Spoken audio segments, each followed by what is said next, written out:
questions, and we'll start with Senator Ananda Raja. Hi there. Just interested in the 500 health workers update, First Nations Health.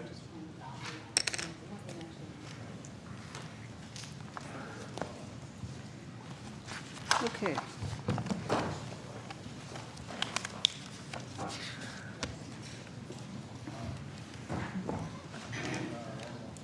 Can you please update the committee on the work that's underway to grow the First Nations health workforce, and precisely where is the 500 worker traineeship up to? Yes, certainly. Senator, can you do that? Sorry, I'm just finding my Yep, that's all right. numbers, sorry.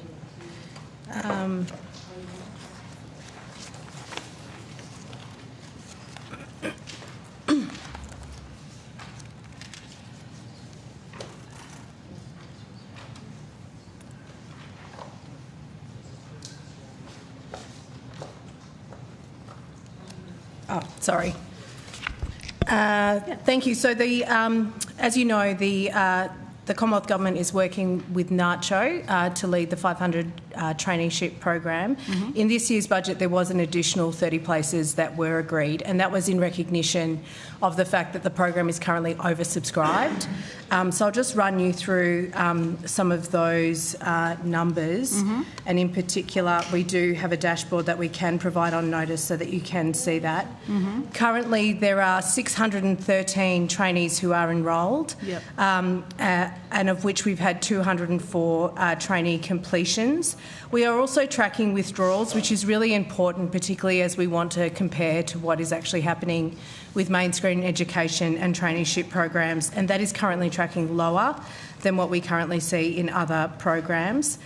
We have distribution across M1 all the way through to M7, and in M7 in particular we've got 118 enrolments, which again is quite unique in terms of a workforce measure. And we are also seeing very strong education and employment outcomes, with 80% of the cohort working in Aboriginal community-controlled health organisations or within mainstream community care. So there will be a formal evaluation of this program led by NACCHO, and we will be looking at how we continue to strengthen the traineeship program and how that translates also to registered practitioners. Those 70% of the cohort actually are Aboriginal and Torres Strait Islander practitioners.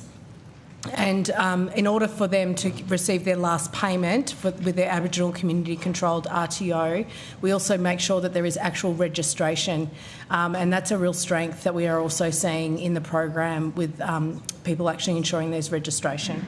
Outstanding outcomes.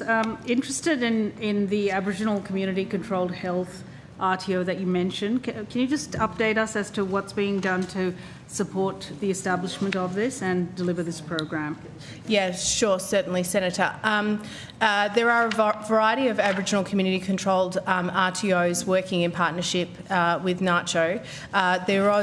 We are currently working in particular with Northern Territory to ensure that we do have an Aboriginal community-controlled RTO operating in the Northern Territory. That is active work that is currently underway, but in most states and territories there is an Aboriginal community-controlled RTO in place. They're obviously, as you know, not as part of this portfolio, but the National Skills Agreement led by the Department of DUA and also with the states and territories, it does feature as part of that negotiation as how we strengthen the Aboriginal community-controlled RTO sector through that skills agreement, and we are working very closely with our colleagues in DUA. And do you help them develop their training program, or do they do that independently under the oversight of They have other training bodies? programs. This training program in particular is dedicated to health, but they have other training programs. And if you could just outline for the benefit of the committee why it is important to have First Nations health workers in the delivery of culturally appropriate care, particularly with this community which has historically suffered from mistrust of institutions and continues to suffer from institutional racism. Yeah, absolutely, and I think you've summarised it well. It is important, it's critically important to our health service that We address racism and discrimination, and that includes specifically cultural safety. We know through engagement with First Nations people that cultural safety means having the appropriate care and safety to access care, and that is often done when there is an Aboriginal or Torres Strait Islander worker or practitioner who can guide that individual. So we are also seeing strength in terms of growth in our GP numbers, nursing numbers, in terms of Aboriginal and Torres Strait Islander representation. Whilst we would like those numbers to be bigger, we are seeing a positive trend, and we'll continue our efforts to support cultural safety right across our healthcare system. On notice, could you provide the committee with the actual figures? Yes. That you just cited? That Yes. would be fantastic. Thank you both. Interested in delving into Aboriginal community-controlled infrastructure? Thank you.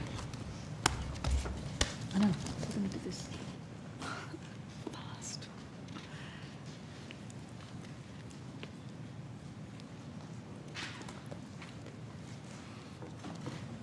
Thank you. Much of the infrastructure in many of the Aboriginal community control health services is very old. It's ageing, 20 to 40 years old. What are we doing to improve this infrastructure and support access to culturally safe care? And if you've got any examples, please provide them. Thank you. Yes, will do. Thank you so much for your question, Senator. Melinda Turner, First Assistant Secretary, First Nations Health Division. Yes, you are right. The infrastructure within communities and for Aboriginal community-controlled health organisations is quite depleted and old, and so we know there is high demand from our sector to actually update that infrastructure and make sure that we have services available for our Aboriginal community-controlled health organisations.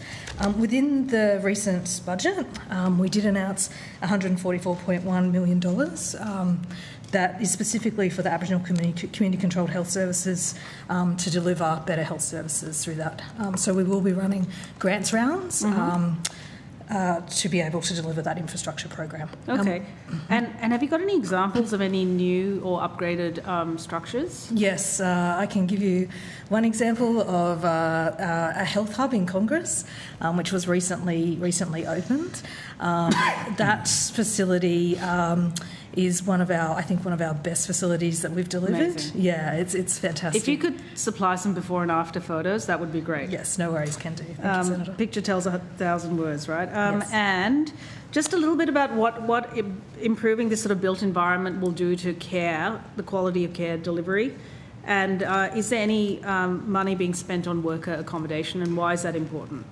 Yes, absolutely. So we know that where we have improved infrastructure for Aboriginal and Torres Strait Islander community-controlled health services, there has been increased access to the ACHO sector through those services being upgraded. I might pass to my colleague to talk through the program. Thank you. Ben Barrett, Assistant Secretary, Primary Healthcare and Community Control Branch. And apologies, I'll try and pick up where we're up to by context. We're currently undertaking an evaluation of the First Nations Health Infrastructure Program, and some early findings are we're seeing an increase in episodes of care and client numbers between 15 and 40%, and we're also seeing big bonuses, big benefits to, sorry, it's a lot of stairs. Take a breath. Take a breath. There are a few doctors in the house. Thank you. We're seeing bonuses to staff retention and recruitment as well when we build culturally safe spaces and encourages people to hang around to come and work in those communities. So we're seeing benefits right across the board. So it's important for worker retention. Absolutely. Oh, that's so good. Thank you. Thank you, Chair. Thank you. We'll go to Senator Ruston. Thank you. Just before we move to asking some more questions around Indigenous health, Secretary, I know this is health estimates, but it's health and aged care, and I was just wondering whether you wanted the opportunity to correct the record or otherwise.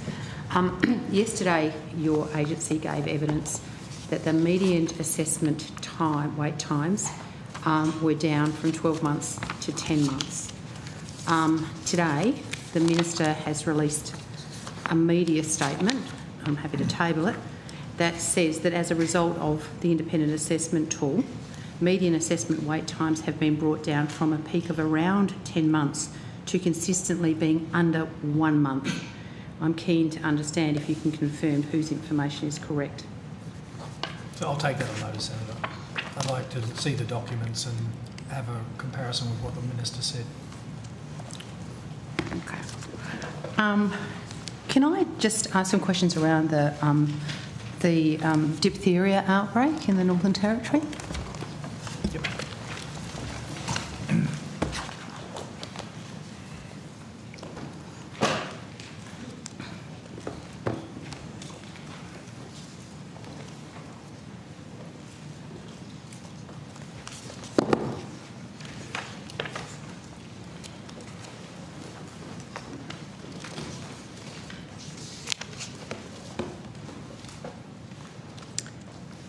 Hi there. I was just wondering what date the department first became aware of the surge of cases of diphtheria in the Northern Territory. Senator Dr Anna Peet, First Assistant Secretary, Health Security and Immunisation Division. I first became aware of the diphtheria outbreak in early April. Following that, there was meetings with AHPC, and we met weekly after that to discuss diphtheria. Yep. If I can just add, Senator. Hi, Professor. So I was first advised by the Chief Health Officer, Dr Paul Burgess, about 3 children, unvaccinated children with suspected respiratory diphtheria who'd been admitted to hospital in the NT on the 25th of March. Okay. The NACCHO Chief Executive Dawn Casey expressed the view that the government had been too slow to react to that outbreak. Do you think that's a valid criticism? Senator, what I can say is the government announcement was on the 21st of May, but prior to that, even in early February, there'd been a whole lot of work by the public health governance arrangements that are in place right across Australia. I'm not sure if our colleagues at the Centre for Disease Control are here, but even as early as February, they put in place high levels of tracking, looking at genomic sequencing. We also had a target looking at arrangements in relation to the vaccinations as well. So all of that work went all the way back to early February and built on it and culminated on the government announcement in May. Okay, I think the Centre for Disease Control is here, so I'll leave the rest of my questions perhaps to ask them. Also on Indigenous, closing the back of the gap items, there was a $1.7 million announcement in the 26-27 budget to extend access to culturally appropriate multidisciplinary mental health and wellbeing services for Aboriginal and Torres Strait Islander people and improve service integration. But it was only in South Australia. As a South Australian, I'm obviously very happy about the investment in South Australia, but I'm just keen to understand why South Australia was the only state or territory to receive this funding.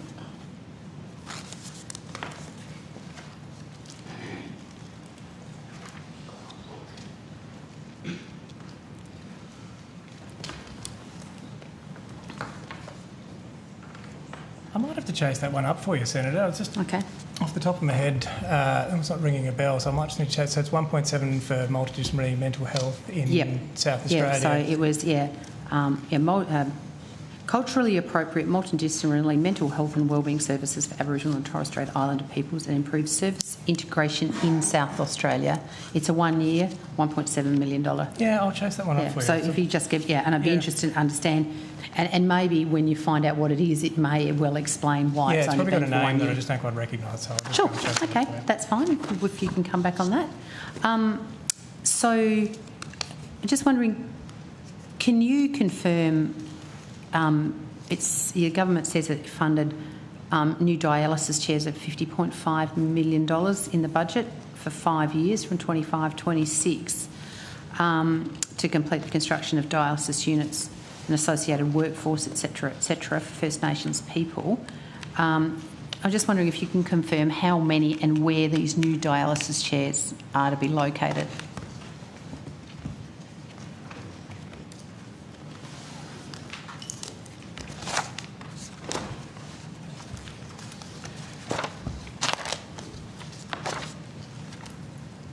Senator, I suspect our colleagues are racing up the stairs. Yeah, oh, sorry. I mean, I can move to something else while we're talking about it. There's a $200 million commitment over 5 years from next year to states and territories for NHRA better health outcomes for Aboriginal and Torres Strait Islander people. Just wondering, are they the right people, or do we need to have them run up the stairs as well? No, they are here.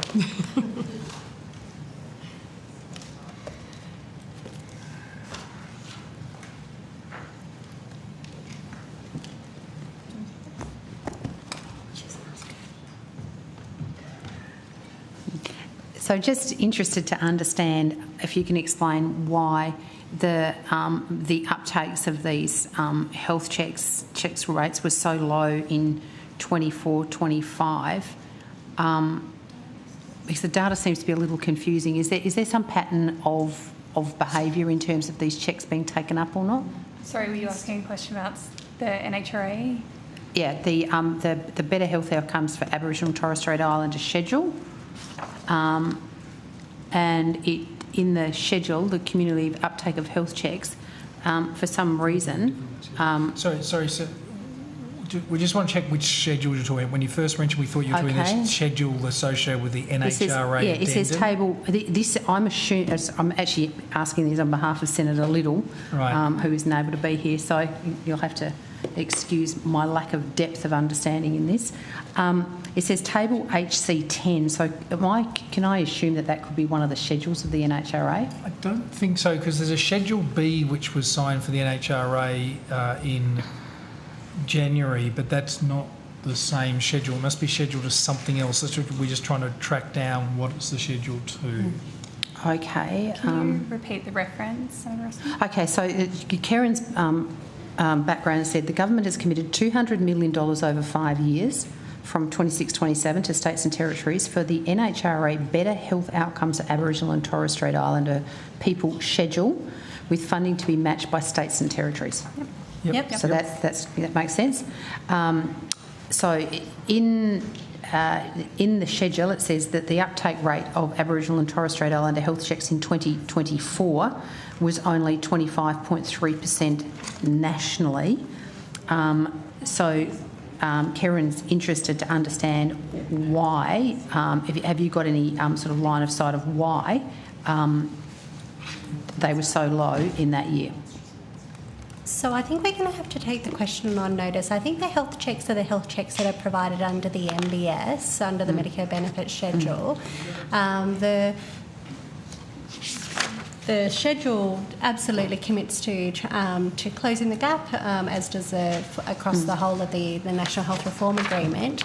And we do have funding in there, as you said, the matched funding, which will be co-designed with the sector in terms of what are the priorities to fund in those spaces. So I don't think it's linked back to those health checks specifically in any way in the addendum itself. Yeah, I mean, I'm happy to provide this to you because I quite take Karen's point. It seems like that there is a continuous reduction in the number of cumulative uptakes of these health checks, but I'm happy for you to take it on notice and provide it. And the schedule does go to trying to make sure we've got culturally safe services and things like that. So it might be trying to connect those two elements in terms of how we're making sure that those uptake comes up. It won't be delivering specifically that, but if we can make sure we're having culturally safe care and the rest. Okay, so we're at that point with rotation. Sure. We'll go to Senator Waters. have I got my dialysis chairs, people? Will have come up for nothing? Well, I wouldn't go too far. I think this is going to be a little bit like speed dating. There seems to be quite the spread of issues across quite the spread of things. I know we have the unfortunate scenario of having the waiting room downstairs. Thanks. But I might just say we're going to Senator Waters, then we're going to Senator Pocock. would you care to maybe advise the room what your topics are so they can get the right people in there? TGA. TGA? Sunscreens. Fantastic. Okay. And then Senator Roberts, you're up after Senator Pocock. What? Back on the TGA. Okay. TGA and APRA. Okay. Senator Waters. Thanks very much, Chair. Good evening. Good evening, Minister. I'll start off with some questions for AIHW, then I'll have some for the department and some for the TGA as well, just flagging for people's convenience. So have we got the AIHW folk present? If they're on their way, I might kick off with the departmental questions, but then I'll move to AIHW when they're here. We've just had a new public Mater Hospital, Springfield, open southwest of Brisbane. And despite being a public hospital, the Mater has said that it will not provide terminations or contraception. Did that hospital receive federal funding? And if so, how much?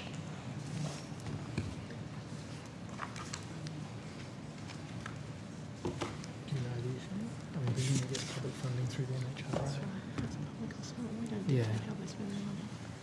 Yeah. Do you want to do it? Senator, as you're aware, all state public hospitals are funded through the arrangements under the NHRA. The Commonwealth does not direct to which hospitals or in what sort of capacity that funding. The states determine how they distribute the funding. Okay, and does that agreement include any obligations on funding recipients to provide a full range of reproductive healthcare services? The NHRA does not go to the specifics of termination. I think that's probably the nature of your question. My understanding is the NHRA does not go to that level of detail. Okay, so it doesn't say you need to provide the full range of reproductive healthcare services, including termination, in order to get this federal money. Ms Bryan might want to add to the answer. Yeah, so the National Health Reform Agreement recognises states and territories as the system stewards of their particular public health system. So they are responsible for really making those calls about what services are needed within their local areas. So they'll look at things like what other services might be available in that particular space and if there is kind of adequate services available through other public hospitals. Okay, so how is it fair, though, that residents in that area now have a brand spanking new hospital, which I'm sure they're happy about, but they cannot go there to get basic reproductive health care without travelling elsewhere or incurring fees for a private practice? So as outlined through this, these are really questions to be taken to the Queensland Government, who make these decisions about what it can constitute a public hospital in their particular state. Okay, but it's federal money. You could put that condition on if you wanted to. Is that right, Minister? No, I don't think we would choose how hospitals use their funding. I think there are questions better placed for the Queensland Government about this particular decision. I've seen commentary from them about the access to services. I take that with a grain of salt, but I, share some of your concerns, but it's not a matter for federal funding. Okay, I think it was your party's position a few years ago that federal funding would be conditional on providing the full range of reproductive healthcare services. So are you saying you can't, or are you saying you won't? No, I've told you what our position is. Okay, I think I heard you say that you won't. In the recent... No, I didn't. Please don't verbal me. It's pretty disrespectful. It's pretty disrespectful. Well, happy to be corrected. What was your phrasing? I said, I'm not going to repeat what I said, but if you want to put words in my mouth, I think that is disrespectful and you shouldn't do that, particularly when we are discussing this issue. Well, I didn't catch your words, so I'm inviting you to repeat them so that I don't misrepresent you. I said that federal funding agreements don't tell states and territories how to use their funding for public hospitals. We provide, and we're providing a record amount of funding for public hospitals, particularly to Queensland. Okay, they don't, but they could. I didn't say that. I told you what our position was. I'm asking a question. They could, but they don't. We don't. That is not part of the agreements we have with states and territories. Okay, in the recent Senate inquiry report, which I was proud to kick off, ending the postcode lottery, the Labor Party supported the recommendation that all public hospitals either provide terminations or provide an accessible pathway to a local alternative. What is being done to implement that recommendation? Senator, the Commonwealth obviously has a range of measures that include support through the PBS for both emergency, pharmaceuticals for emergency contraceptions, MS2 step, and then the MBS also supports a range of procedures that in the primary care sector in terms of terminations. Can you give me more detail on that last point? So there is MBS funding towards items that will be used for termination services. Okay, publicly accessible, free of charge? There are a range of types of service provision across Australia. Some of those are provided in private settings and others are provided through the public health system. Okay, but not at this hospital, the public hospital? Well, that is what you have advised us. Okay. Do we have the AIH folk in the room? AIHW folk yet? Great, thank you. Thanks for your time.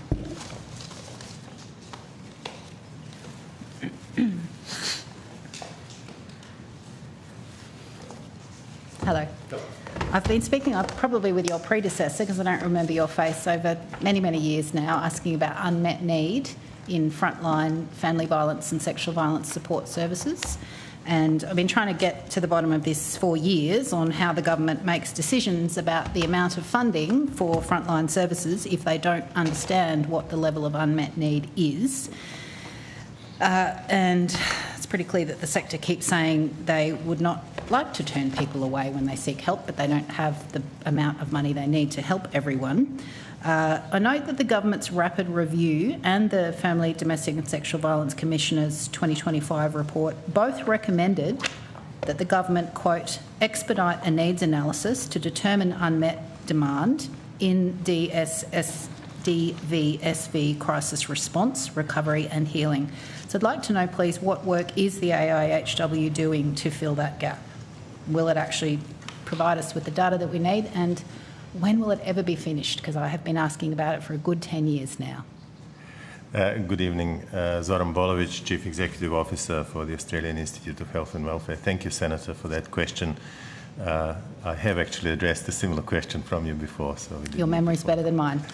Hopefully you've got some good news for me tonight. Well, thank you for your continuing interest in this topic and in this project. Obviously, AIHW's contribution to this important issue is indeed to develop better data and evidence to shed light on the capacity in the sector, the demand and the issues around that. We have been working with Department of Social Services and state and territories over the last few years on 3 projects. The first one was to develop, or is to develop, the prototype, also known as pilot. You asked us about that naming convention as well. Specialist crisis data collection. I'll tell you a little bit about that quickly. To enhance national reporting, including FDSV website, which will deliver these sorts of insights you're after, and over time development of an integrated data system, building on those developments. The project is currently focusing on the prototype data collection. We have now progressed the first phase of that project quite well. We've got just over 100 providers, service providers out in the community who have agreed to join the pilot project. And through that process, we are testing with them the types of data items that we might be able to collect from them, working with the sector to create standard definitions and better understanding of the meaning of all these different items. And through that, create a basis for then proposal around a scaled up integrated data system that will provide a more sustainable journey forward. So we're very much in the process of developing that with the sector, but the progress has been made, and we are certainly very hopeful that it will continue and accelerate.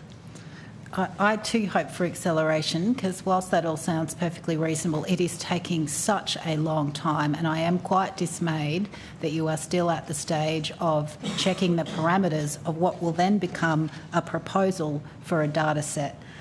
I don't understand why it's taking so long. It is quite as you would understand, it's quite a complex sector, which is quite diverse, with lots of relatively small organisations at different levels of maturity with their business systems and IT systems and all those sorts of things that need to be worked through.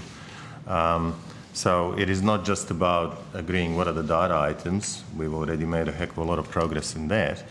But it is also about how can then a sustainable data collection mechanism be set up so that these sorts of data and insights can be created without undue administrative burden on an already stressed sector. So there are lots of complexities to work through that are taking a bit of time. So just finish up here, when do you think that process will be complete? When will this government, or any government for that matter, considering it might take that long, have a measure of how much unmet need there is, which is women and children being turned away from help when they seek help for family violence, for domestic violence, for sexual violence?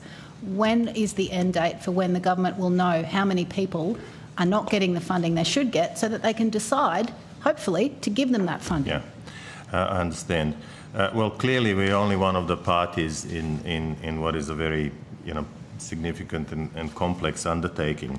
So for our part, the project is currently on track to deliver by end of this calendar year findings from the first phase of the pilot, which I was just telling you about, including some of the pilot data on service use, so we could start getting some initial insights, and then recommendations on how to progress to a full-scale implementation, which of course will be a consideration for DSS and other funding departments to decide how they want to take that further. So there actually isn't an end date for when the government will be able to measure unmet need.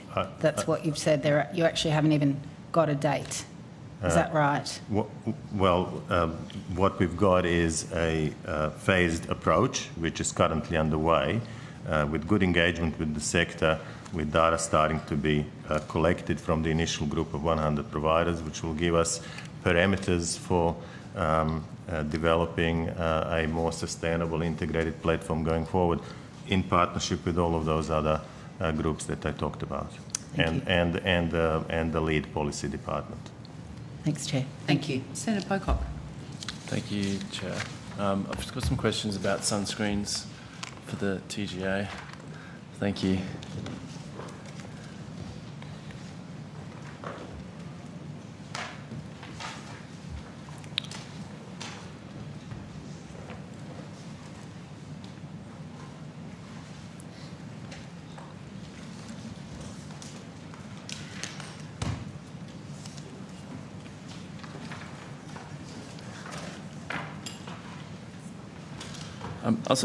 Thank you for your time this evening. I was hoping to start by just making sure I understand broadly how the TGA deals with SPF and sunscreens.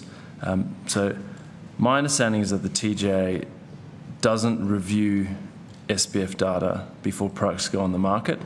Sponsors actually hold the data, but it's only provided to the TGA on request. Sunscreens are not approved by the TGA. Their application is auto-validated based on a restricted set of claims. Is that broadly correct? Thank you for the question, Senator. Avinash Clark, Assistant Secretary, Complementary and Over-the-Counter Medicine Branch. That's broadly correct. Sunscreens are within the TGA's risk-based framework. We try and balance access with risk. Good. Sunscreens are regulated as listed medicines. So within that listed medicine framework, there are limited claims as well as ingredients that can be used in a medicine. And then sponsors must self-certify that they meet all their legislative requirements. But then we have a system of post-market monitoring and compliance through which we would... Thank you very much. I really appreciate you clarifying that. So in about a week's time, it's a year since Choice tested 20 SPF 50 sunscreens and found that 16 of them didn't meet their advertised SPF 50. The worst performer, Ultraviolet Lean SB 50 Plus, had an SPF of 4, I mean, that would be disastrous for someone with skin like mine. It was obviously recalled, as were the others sharing that formulation. But what are the results of the TGA's investigation into the other sunscreens which failed choices testing? Has that investigation been completed? So those investigations are nearing completion. I appreciate your point, Senator, that those have taken a long time. We did focus our efforts on those sunscreens that we thought were most unsafe, as you mentioned, ultraviolet, and cancelling or recalling all of those products that shared the same base formulation, known as BF004. We are in the final process of working through a large volume of data around those products, those other 16 that you mentioned, well, 15 on top of ultraviolet. Why is there so much data? So it'll be a range of data around testing the various overarching framework in which that testing is done, any other supporting data that sponsors may have. But I'd say that's one side of it. But in terms of our risk-based framework, there are a range of priorities that we focus on while we do this work. And so it's balancing working through all of that with the range of compliance priorities we have, with safety in mind. But we intend to conclude those investigations relatively soon. But I mean, 12 months for 16 sunscreens, that's quite a long time. And what's happened in the meantime? Have all 16 been recalled or not?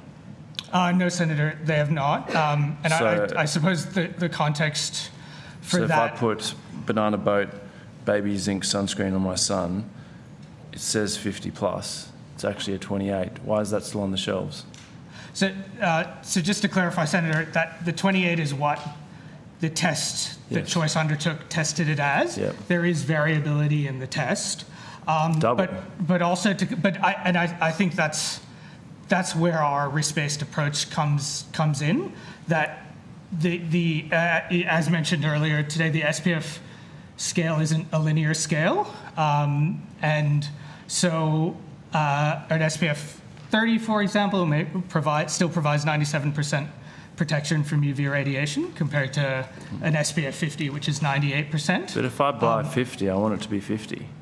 And so along this work around the Choice investigation, Senator, we are looking at how to improve the broader regulation of sunscreen to get to that exact question that you're discussing about. How can consumers be assured when they buy a sunscreen on the shelf that it is in fact what is labelled?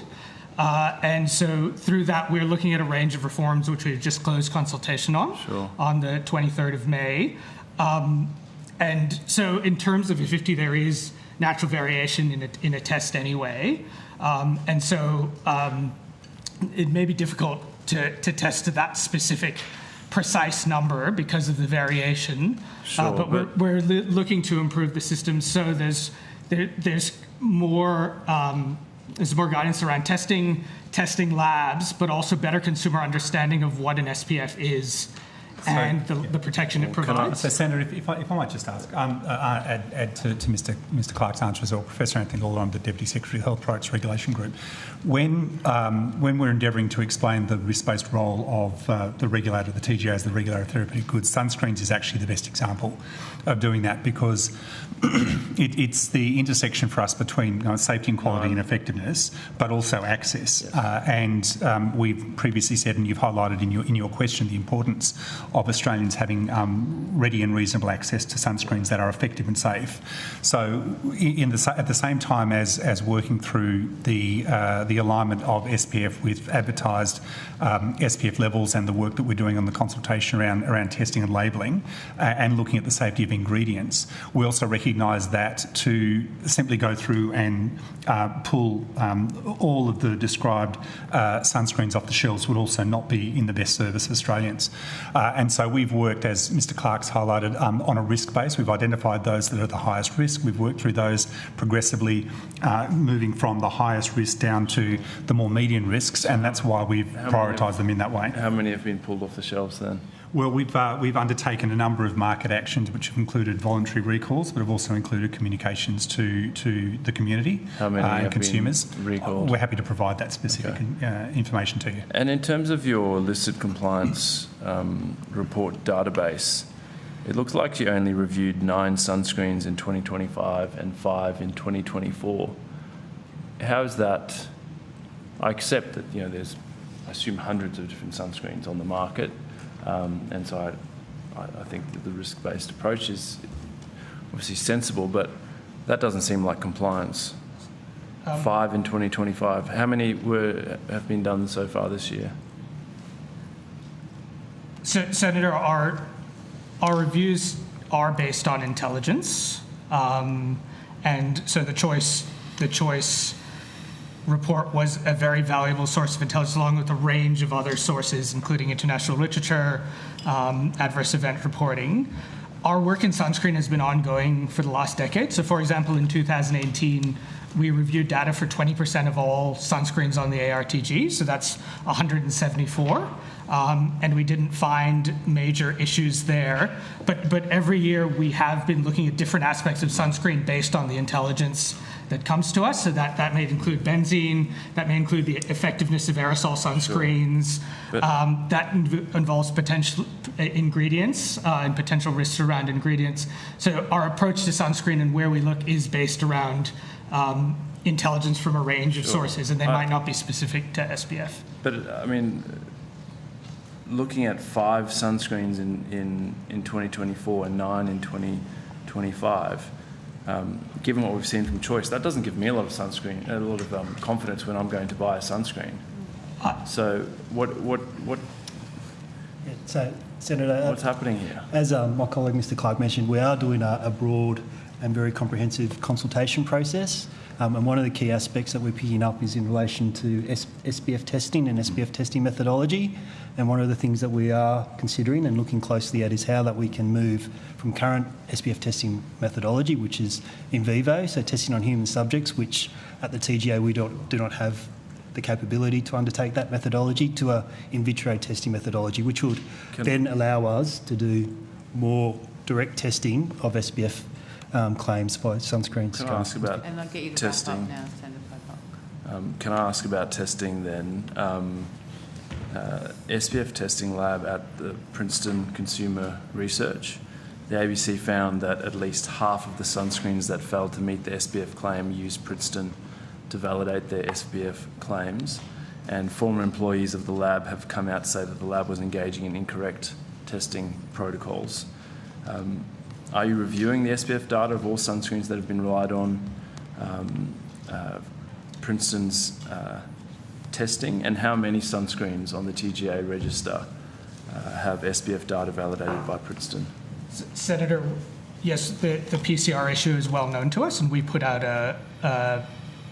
a release around PCR and our concern around the unreliability of data that's come from PCR. We also encouraged all sponsors who do hold PCR data to consider retesting and getting other evidence around their SPF testing. Around the question of how many sponsors do hold PCR data, that's not something that we know in the post-market framework, but one of the suggested options we've put in our paper around regulatory reform is how we treat SPF data, and that is potentially whether sponsors do need to submit that to the TGA when they list their medicine, or in fact that it's publicly available when a medicine's listed. So I would highlight, Senator, so as Mr Clark's highlighted, we've communicated publicly around our concerns around Princeton PCR Corp, and have also been in engagement with our counterpart regulators in other countries. In fact, the issue for us is not just around that single testing laboratory, but we've highlighted issues within our consultation around the in vivo testing methodology. And so one of the things that we've been seeking advice on through that consultation is the potential for a move to an in vitro or a hybrid testing methodology. It's good to hear. I mean, it seems like the TGA has been caught fairly flat-footed on this, given the concerns that have been raised. But I really do welcome the work that is being undertaken to try and fix this. So thank you. We are dedicating considerable resources to looking how we can improve the regulations. Thanks very much. I've got some more, but I'll... Thank you. Senator Roberts. Thank you, Chair. TGA, Professor Lawler, selective serotonin reuptake inhibitors.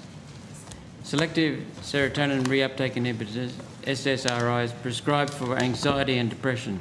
A known side effect is sexual dysfunction, SD, which may persist after medication is discontinued, a condition called PSSD.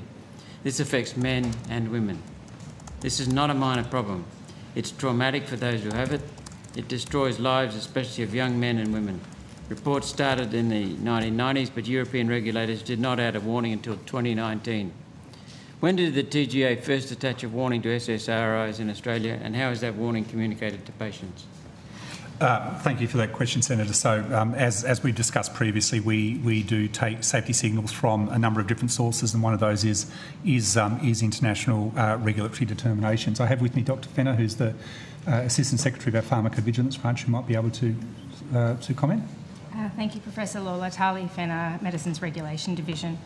I would have to take on notice when we first were informed about or received reports about the specific adverse event, but I can confirm that 23rd of May 2024 we published a updated warning and some updates to about an update to the product information with regard to this. So this was a safety update about persistent sexual dysfunction for antidepressants. So it covered a range of different SSRIs, and it covered some updates that we'd made to the PI. So there were some warnings already in 3 products about this persistent sexual dysfunction, but 6 products required some updated warnings, and those updated warnings were specifically around the continuation of that dysfunction after discontinuation of the SSRI. But I could take on notice for some more information or detail about when we were first aware of this issue. Thank you. A literature review published in the journal Sexual Medicine Reviews, which we downloaded from the Australian Parliamentary Library, so it wasn't hard to find, found between 5% and 15% of patients experience sexual dysfunction, listing substantial studies and data on the subject. Did you actively review SSRIs, or did you just actually go looking for the real picture, or just wait for the problem to come to you? Sorry, I'm not sure I understand the question. When you say did we actively... Did you seek out the problem, or did you just wait for it to dawn on you? Do you mean when we first... I'm sorry, I'm not trying to be obtuse, Senator, but do you mean when we first approved the medicines, or are you talking as part of our post-market monitoring? Post-market monitoring. Right, okay, thank you. So we have a range, and again, Dr. Fenner might be able to comment on our range of activities. We have both active and passive processes of monitoring, and one of the active processes is to include scanning and monitoring of the published evidence. Dr. Fenner? Yeah, so I can talk a little bit about how we approach pharmacovigilance, and we use a wide range of different information sources to identify potential safety signals, and this would have no doubt been part of our standard pharmacovigilance processes. So that includes internal signal detection using the spontaneous adverse event data that we collect from consumers, healthcare professionals and sponsors, and we do some statistical assessment of that data to look for patterns where adverse events might be reported at a higher level than expected. But we also gather information from overseas regulators through published literature, data from sponsors, global big databases like the World Health Organisation's adverse event database. So this is the way we approach pharmacovigilance, and then if we identify a signal from those different sources, we will validate, we'll investigate, characterise it and understand it, and then in the case of where we confirm there's a safety issue, we look at whether we need to take some regulatory action. So this is a really good example of where we've taken some action to update the product information to better communicate the risk so that health professionals can have that information at hand when they're considering what's best for their patient. What's the threshold for removing a product altogether? So there isn't a specific, every case will be looked at on its merits and the weight of evidence, and we will have a different range of evidence that we're looking at.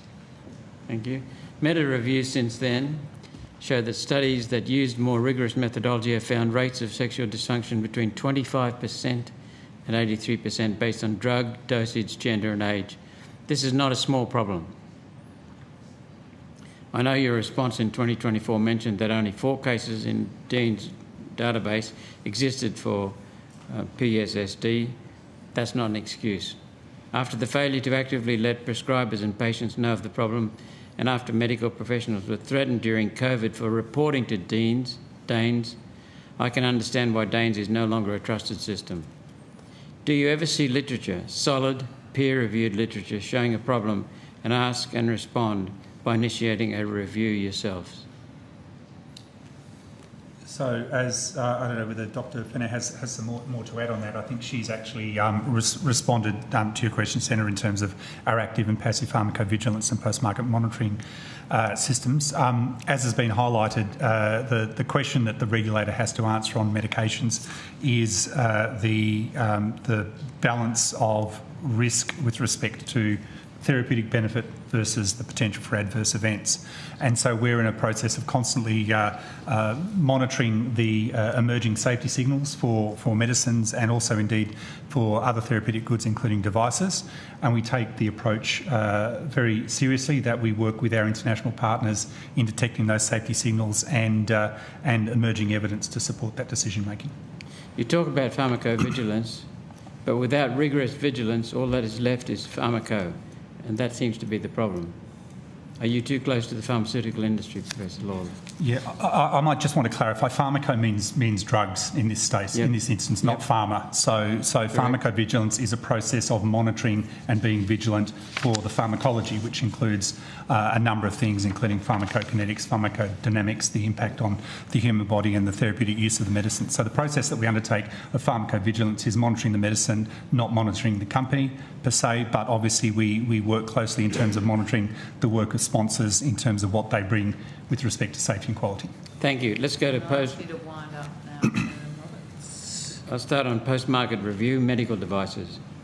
Is this an accurate statement, what I'm about to say? The TGA operates within a framework where industry and hospitals are required to report on issues regarding medical devices within legislated timeframes. However, there are currently no legally binding timeframes requiring the TGA to in turn complete post-market reviews. Is that correct? Hi, Senator. Thank you for your question. Marcel Roja, Assistant Secretary of Medical Device and Quality Division. Thank you for your question and your interest in post-market. As you've stated, it is accurate that there are legislated timeframes for sponsors to report adverse events to the TGA. When it comes to our post-market activities, you're also accurate. There is no legislated timeframe for response. Thank you. Last question, Senator Roberts. What are the current average timeframes for device post-market reviews? Senator, it's a really interesting question because it really varies depending on the review. Some reviews are very simple and they might require us to work with a sponsor to update their instructions for use.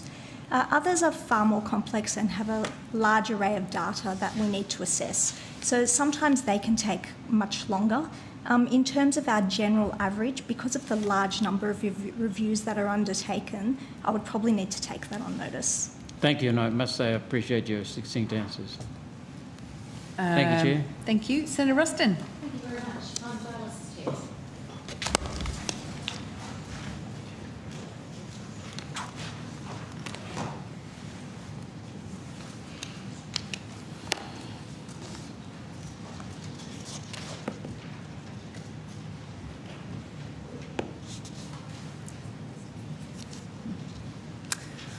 So, Dr Devlin, there's a $50.3 million over 5-year funding envelope in relation to dialysis chairs for First Nations peoples in the budget. I'm just wondering if you could confirm how many chairs are involved in this investment and where these new dialysis chairs will be located. Yes, well, we will wait for them to come upstairs with that level of detail. Oh, okay, sorry, I thought we had asked them to come up. I think they've gone while back I'm waiting, will I be waiting for the same people to come up around cultural birthing? Birthing on country. Yep. We can try and assist you with that. Okay. In the federal budget, there's a budget item line of 44.4 million over 4 years for birthing on country services. I'm just interested whether this figure includes new services.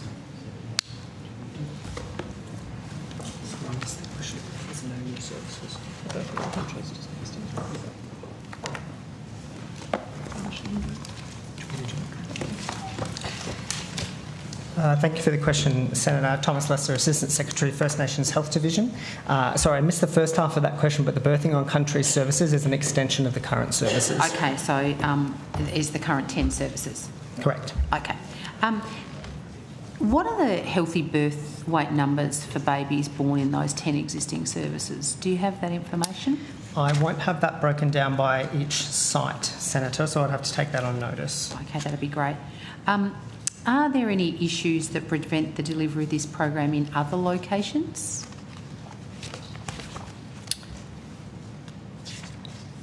Not specifically, Senator. I mean, these 10 services we've obviously been trialling and have got funding for at this point in time. We are seeing good on the ground results where we're seeing anecdotally healthy birth weights, cessation of smoking rates, etc. I wouldn't say specifically that there is a reason why it wouldn't be rolled out further, but obviously it would require funding, Senator. Okay, so do we have a review of the is that available, publicly available? Sorry, there is an evaluation built into this next block of funding. Okay. So it hasn't happened yet. Okay, all right, so we should know by then. Just wondering, is there a waiting list of expectant mothers who are keen to get access to this type of care?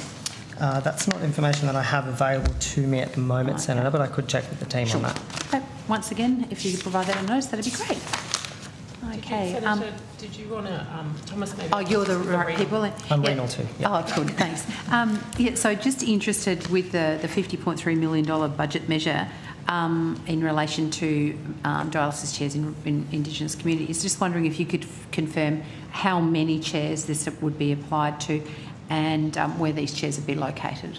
So all of the units are 4-chair units. 4-chair units. We've got 17 under construction at the moment, planning or construction at the moment, across WA, Queensland, South Australia and the NT.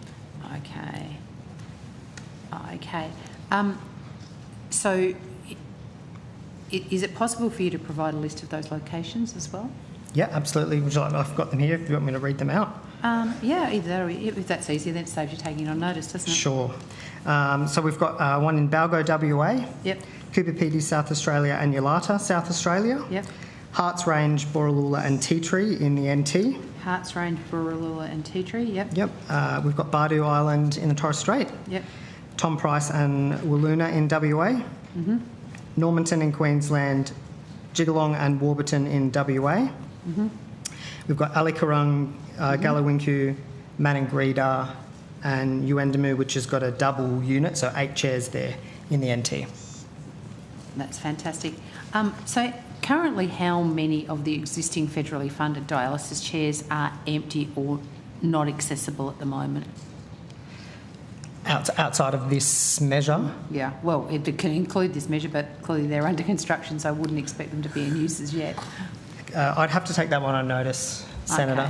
Okay. So in taking that on notice, I'd be interested to understand why they're empty and what steps are being taken to, if there are any, that is, of course, and what steps you've taken to address the reasons to ensure that these chairs are actually fully operational.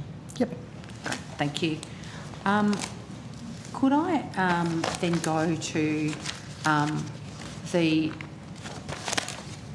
nursing or National Nurse Police Check? Who would that be?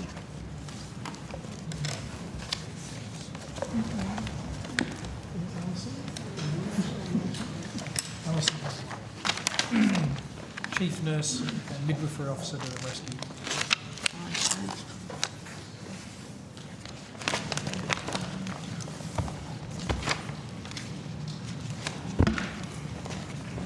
And just to give you a warning, see Ms Shakespeare there, workforce scope of practice is next. So I can do that while we're waiting.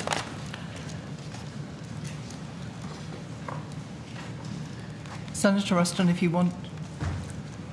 Oh, sorry. Hello, Professor. How are you? I'm good. Have you recently become a professor? No, it's been a while. Yeah. Oh, so I was about to congratulate you. Well, I will anyway. I just there was an announcement that Labor was committing to a single national employment check for nurses and midwives. So I suppose the question in the first instance is to the government. Are you still committed to the streamlining of the national screening checks for nurses and midwives?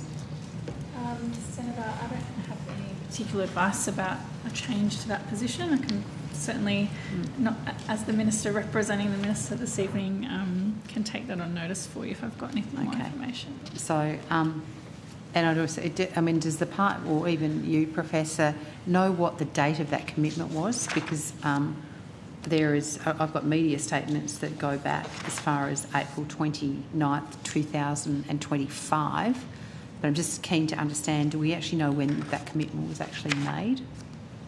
Senator, we probably have to take the actual date on notice just to make sure we're accurate. We are certainly aware of that measure. There are some broader reforms that Department of Finance in particular are leading around the care economy that this does link to. So we are in active conversation around that work. I can't say that we have a specific timeline as to when we will be ready to do a national worker screening check, but we certainly are aware and have had a number of conversations with the ANMF. Well, is it possible to get a status update about where it's at? If not now, at some stage. Senator Alison McMillan, Chief Nursing and Midwifery Officer, we can certainly give an update on this as part of a number of reforms on worker checks across the country, including in the care economy. Yep, that would be great. And are there, to your knowledge, to the department's knowledge, any other health professionals that are facing the same challenges as nurses and midwives in relation to this issue of duplication? I mean, like doctors, pharmacists, allied health professionals, etc. Could you repeat the question, please, Senator? In relation to the reasoning behind the agreement around a national nurse police check. Yes. Obviously, this has become an issue and to be dealt with because of the duplication that's involved in it. Just wondering, is the department aware that of any other professions that are facing the same challenges in relation to this? Yes, so absolutely do understand the issue. Nurses are not unique. So particularly we know our workforce is mobile. So our workforce works across acute care, tertiary care, primary care and in aged care, disability care. Those systems at the moment are separated. There are multiple checks that need to happen. The intent of that measure is to actually create a seamless national registration system beyond just the ARPA registration, obviously, that nurses need to have and other registered professions, but actually look to more broadly around those other measures, including police checks. Obviously, that is quite a very large initiative. There's work that has been already agreed for aged care, particularly around worker screening, that was announced in the budget. And as I said, there is broader work that the Department of Finance is leading around the care economy more broadly. So I think it is about how we actually come together to look at that more systemically, including what might be a digital solution to that. But I don't have the full outline of what that looks like today for you, Senator. Okay, I'd just be really keen to understand, because it strikes me is that one of the greatest criticisms that we have is the amount of time and effort and energy, particularly in the care sector, because at the end of the day, the person you're caring for is still the same person, whether they're in Sydney or Alakarung or Northern Queensland. And the simplest thing that the government could do to make life easier and make things more efficient is to work together to streamline things. This is a classic example. So if you could provide me an update, I'd be really keen to understand when it's going to be done. And how it's going to be expanded out into other health professionals, because if ever there was an efficiency measure, that's got to be it. So delighted to hear from you. So to workforce scope of practice, Ms Shakespeare, at the last estimates I asked you, and I can quote it, in relation to the workforce scope of practice review, is the government intending to provide a formal response to the unleashing the potential of our health workforce scope of practice review? And your response at the time was, at this stage there is no formal response. I'm just wondering, is there a formal response now? No, Senator, but there's a lot of activity in response to the scope of practice review, and we can run through all of the things that we are doing. So, no, I'm just asking about a formal response to it. Is there likely to be a formal response so that people can actually see this is the recommendations of the review and this is what the government's response is to it? And I accept the fact that you work on lots of things all the time. That's what your job is, and I accept that. But in relation to this particular review, much heralded like the HTA review, is there going to be, or maybe Minister, maybe you can answer this, is there going to be a formal review, a formal response from the government? And if so, when will it be released? So Senator, obviously ultimately a matter for government, but at the moment the plan is not to have a single formal response. The work of the review has been put into a task force that Mr Morgan, who's with us now, is leading. Another task force, yippee! Yeah. Well, I think the scope of practice review was a very good review by Professor Cormack, but there was a lot of detail to be worked out beneath the high-level recommendations. And so Mr Morgan is leading the work, engaging with the sector on how to progress those. And we're trying to, and I'm sure Ms Shakespeare will expand on Mr Morgan, we are progressing a range of initiatives on scope of practice in a practical way, particularly in collaboration with states and territories. And look, I really appreciate that, and I'm more than happy for that to be taken on notice because I would be interested in it. But I do understand this place is full of colleagues who are wanting to ask questions, and I was particularly interested in the government's review because one of the things that keeps being said to me, and not just about this review, but about many of the reviews of the government, that many very, very busy qualified professionals put an awful lot of their time and their energy and their effort into working on these reviews because they absolutely believe in getting better outcomes, only to find that reviews just get re-reviewed or kicked off to a task force or they have a meeting, etc. So I'm just really keen to understand, well, I just wanted to know whether the government was intending to respond to it, because I think it is my responsibility to ask these questions because the sector is, I must say, review fatigued. It's become sort of a bit of a joke now. You know, is the minister and this government intending to review its way to the next election? But I understand you're the department and I'm not expecting you to So we will provide a lot of information about the work that we are taking to implement recommendations of the review that are within the control of the Commonwealth Government. The scope of practice review contains recommendations for people that employ health workers, people that educate health workers, state and territory governments as well as Commonwealth governments. But we're getting on with the things that we can implement. And we've been through some of the work today already about sort of ADHD prescribing by general practitioners. We've had a lot of work on prescribing by registered nurses, which we can tell you all about. Thank you. I've got some questions on them later. So can I just quickly ask about the proton therapy facility in South Australia? Well, sorry, can I talk about the proton therapy idea?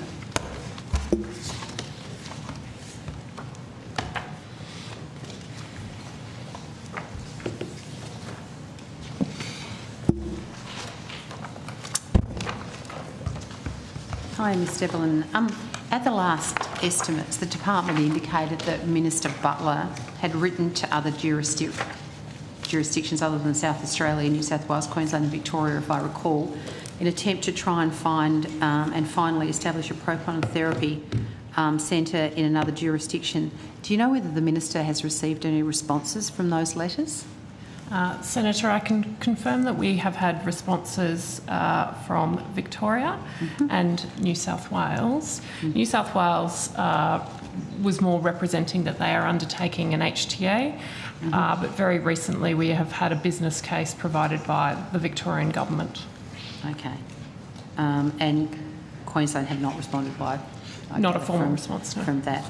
Is it possible for you to, you know, table or provide further information about the details in the responses from the 2 jurisdictions that you've had responses from? We'll take that on notice because we may need to consult with them, Sure. Senator. Yep. Okay. Also, in a response from the South Australian Government for additional funding, was any additional funding ever provided to South Australia, or is the South Australian project still in limbo? Actually, most recently, Senator, the Minister wrote to South Australia releasing an additional amount of funds that had been unspent in the original project, and that was really for the purpose of maintaining the capability of the workforce that had been built up in preparation for a South Australian project. So that's the most recent release of funds to the South Australian Government. Okay. So the release of the funding was for the workforce and many of them are in Adelaide sort of twiddling their thumbs to some extent at the moment, waiting to see where this all goes. What is the expectation with the release of that funding in relation to the South Australian side? Is there any expectation that it is likely to go forward, given that the Minister has got expressions in some form from New South Wales and Victoria? Is the South Australian option still a live option? The South Australian option is very much a live option. We continue discussions with the South Australian Government, as is the Victorian proposal. The conditions set on the release of those funds were not in relation to the facility in South Australia necessarily going ahead. Okay, so I'm assuming then on that basis that workforce is mobile in the sense as if the decision was made to put it somewhere else, then that workforce would reasonably expect it to be largely mobile? Because they are an expert proton beam therapy delivery workforce, aren't they? I'm not sure that's a matter that we'd have to take that on notice, Senator, because I think that depends on which specific, the skills and the clinicians and their propensity to move. So we'll take that on notice. Well, that'd be interesting because, releasing additional funding, I understand why we want to keep this expertise in Australia, but it's also making sure that we're not throwing good money after bad if we're not intending to do it in South Australia and these people aren't prepared to move. So do you think we're any closer to actually the delivery of this? It's 9 years since it had a bipartisan commitment for the development of this particular therapy, promised to particularly young Australian children. Do you think we're any closer to actually getting a resolution? Senator, obviously the timing of the decision is a matter for government, but I can certainly, with the proposal from Victoria and the continued discussions with South Australia, it's very much a live issue for the Commonwealth Government considering the proposals. Well, I hope so, because getting this care for young children that has been promised for 9 years couldn't be more important.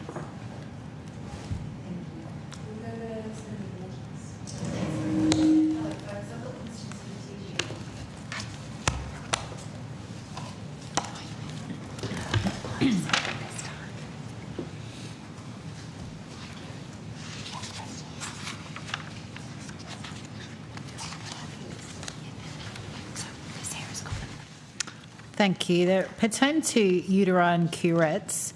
In previous estimates, you've said that uterine curettes are low risk and that there hasn't been enough harm reported to warrant upgrading their risk classification or to introduce mandatory reporting. We've received advice from the Minister's Office that there have been 16 reports of adverse incidents from the use of uterine curettes since the matter was first raised with the Women's Health Products Working Group in October of 2024. And I understand that all of those 16 reports were from women self-reporting their adverse incidents. They weren't from the doctors, they weren't from the hospitals, they weren't from APRA, they weren't from the device manufacturers or suppliers. So does that indicate that unless there is mandatory reporting for the device, that incidents won't be routinely reported? Thank you, Senator, for the question. Marcel Noja, Medical Device and Product Quality Division.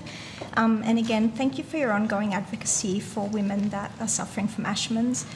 It's a really important question that you ask around our reporting framework, because the way that the post-market framework works is it doesn't solely rely on adverse events.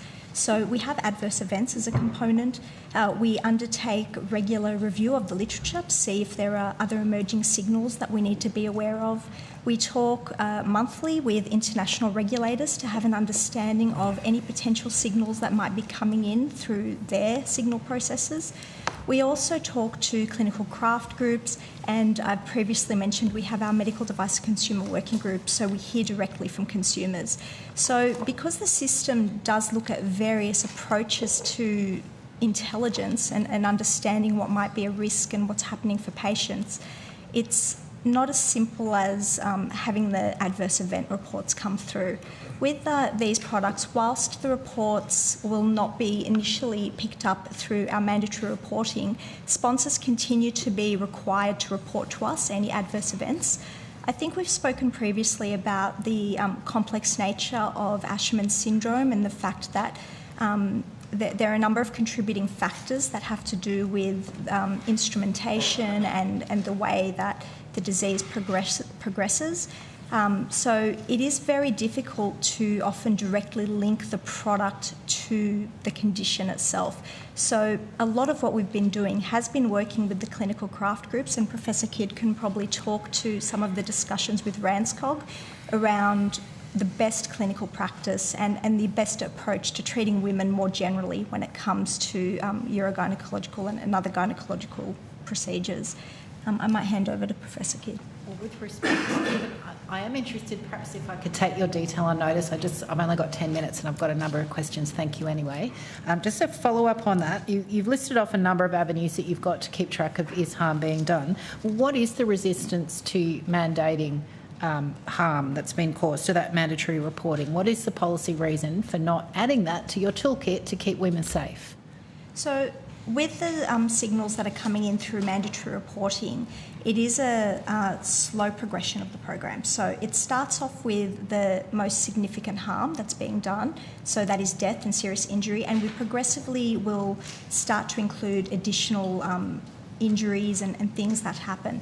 Whilst the framework itself does talk to the classification of products, we are actively encouraging every healthcare facility to report any adverse event that comes through to them. So encouraging but not mandating. How are you encouraging when you're not mandating? We've done significant communication with the healthcare facilities. Different jurisdictions are taking different approaches. So some jurisdictions have opted to report to us all adverse events. Others have opted to follow the scheme in line with the legislation. The overall decision on what was in and what was out was a decision made by government, so I can't unfortunately talk to some of those earlier decisions, but I can talk to you about the implementation and what we're doing in terms of making sure we get the information to us. Yeah, perhaps on notice, I would like to know the detail of what jurisdictions have decided to do what and which haven't, and which are doing just the bare minimum. So thanks for providing that on notice. Just coming back to those 16 reports of harm, that is a significant number to my mind. Does the TGO have a threshold number of complaints that would trigger a reclassification? It's an excellent question. So at the moment for this financial year, we're tracking to 25,000 adverse events being reported to us. So we don't generally set a limit on what is an appropriate figure and what's not. And the reason for that is because what might be one adverse event that might be significant for one particular device might not be equivalent if you have a large number. And so you have to balance it based on the specific product to understand the people that might be at risk, the harm that may be caused, but also the use of the product more generally across the entire population.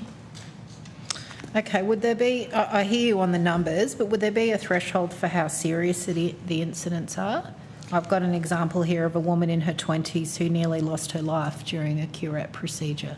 Would that meet the threshold? I'm very sorry to hear that, and without having the details of that in front of me, I wouldn't be able to comment more specifically, but unfortunately we don't have a set threshold. We read every adverse event that comes through, and we look at every adverse event that particularly comes through from a patient or from a healthcare provider. We prioritise those because we know that they are significant impacts on individuals, and the fact that someone has taken the time to come to us and say, look, this has happened to me, I've been really injured, requires us to give it a bit more attention. Okay, so you read it, but you rely on them to let you know. You're not going to mandate that compulsory reporting. So at the moment, those products vary in their classification. Some are Class 1, some are Class 2A. So it will vary depending on the product. With the reporting itself, because of the nature of this particular condition, the immediate use of the condition doesn't always correlate with when the syndrome is actually diagnosed. It could be 15 years down the track.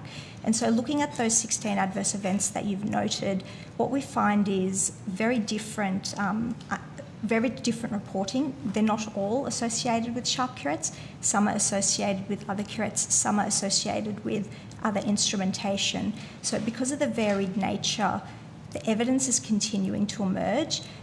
We are working through the longitudinal study in women's health, and I'm not sure if my colleagues are still here, to better understand the disease more broadly as well, because that will also help us contribute to the bigger picture of where that intervention point might need to be. Okay, you've said that you read those individual complaints when they come to you of that patient's own volition. Do you do a follow-up with people who report an incident? So we do send a follow-up. Sometimes we seek more information. If they know what product was involved, often patients don't necessarily know the product that might have been implicated in their injury. We will contact them and seek that additional information. Sometimes we go straight to the medical device sponsor if we know it, and we say to them, look, we've heard this from a patient, what can you tell us?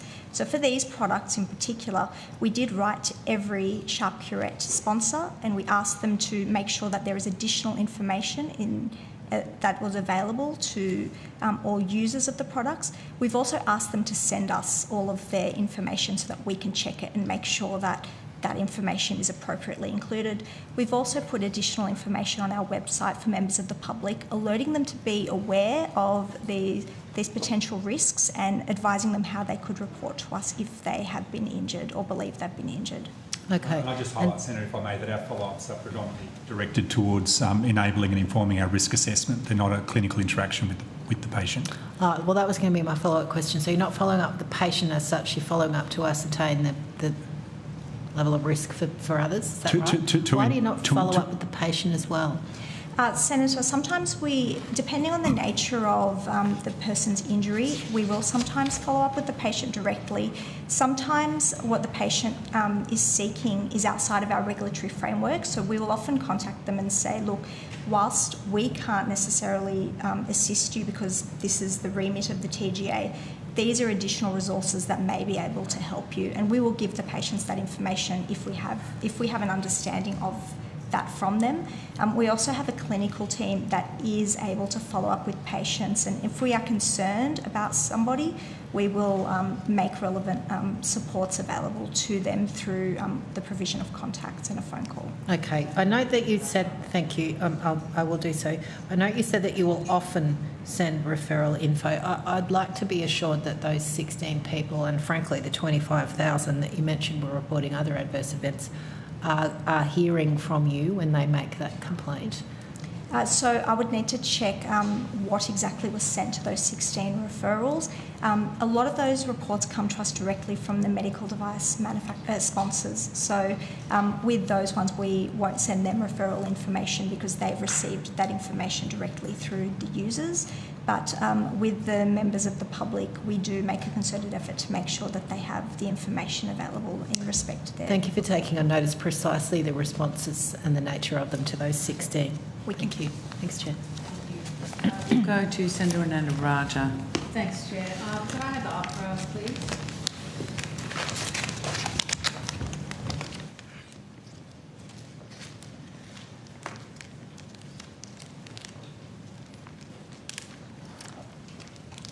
And we might just do another quick spin. Your next block, Senator Pocock, what would be the topic, just so that we can ensure we have the right people in the room? Back to sunscreens. Back to sunscreen. Senator Henderson. We've just got a problem with the waiting room is downstairs, so just a bit of a heads up of who you're going to call. APRA, please. Thank you. Great. Chair, can I just... Chair, if I can, Senator Bragg had asked a question previously about information about practitioners from a particular hospital service. Yes. It dawned on me once we sat back down that he was talking about a New South Wales-based service. Just in terms of the way we are structured, we're not a Commonwealth agency. We get our power through the states and territories through uniform legislation. However, New South Wales legislation is quite different, which means New South Wales... Not quite so uniform. They regulate their own. We register, but they run the regulation of those practitioners. So it wouldn't be appropriate for us to be responding to that question. It would be for the particular regulators out of New South Wales. But we'll provide that on notice, but just wanted to provide that clarity. If you could just provide Senator Bragg with the right direction in who he should talk to. I've got his details. I'm happy to write to him directly. Thank you very much. Appreciate that. All right. Hi. Look, I've been approached by quite a few of my my colleagues in the medical profession around the management of impaired doctors. Yeah. As you can imagine, when doctors have health challenges and they receive a notification from AHPRA, it can compound their stressors, and it can certainly lead to a deterioration in their mental health status. I think in the past, AHPRA hasn't quite struck the right balance with respect to maintaining patient safety, but also empathetically managing doctors who are, of course, highly skilled, highly trained, entirely devoted to their profession and going through a really tough period, which is also incredibly stigmatising for them in the profession. So I'm interested to know what kind of reforms AHPRA is undertaking and collaborative efforts it is doing both with the profession as well as with the relevant state and subnational agencies. Thank you. Thanks for your question, Senator. Justin Unstein, CEO of AHPRA. You're absolutely right. I took over as CEO of AHPRA just over 12 months ago. But certainly there had been reports, long-standing reports, feedback of practitioners who would have negative experiences within our regulatory system. And obviously paramount responsibility in the legislation is public protection, but we also have to ensure that we are supporting the practitioners who are going through the system. Some expert advisory group was stood up in 2023, which included people with lived experience, so practitioners who had had a negative experience in our system, as well as international experts and Australian experts as well, to look at this issue holistically. Through that, a report was commissioned, which provided 15 recommendations and 33 actions.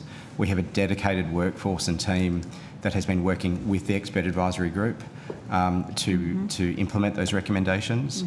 We've made really strong and positive progress.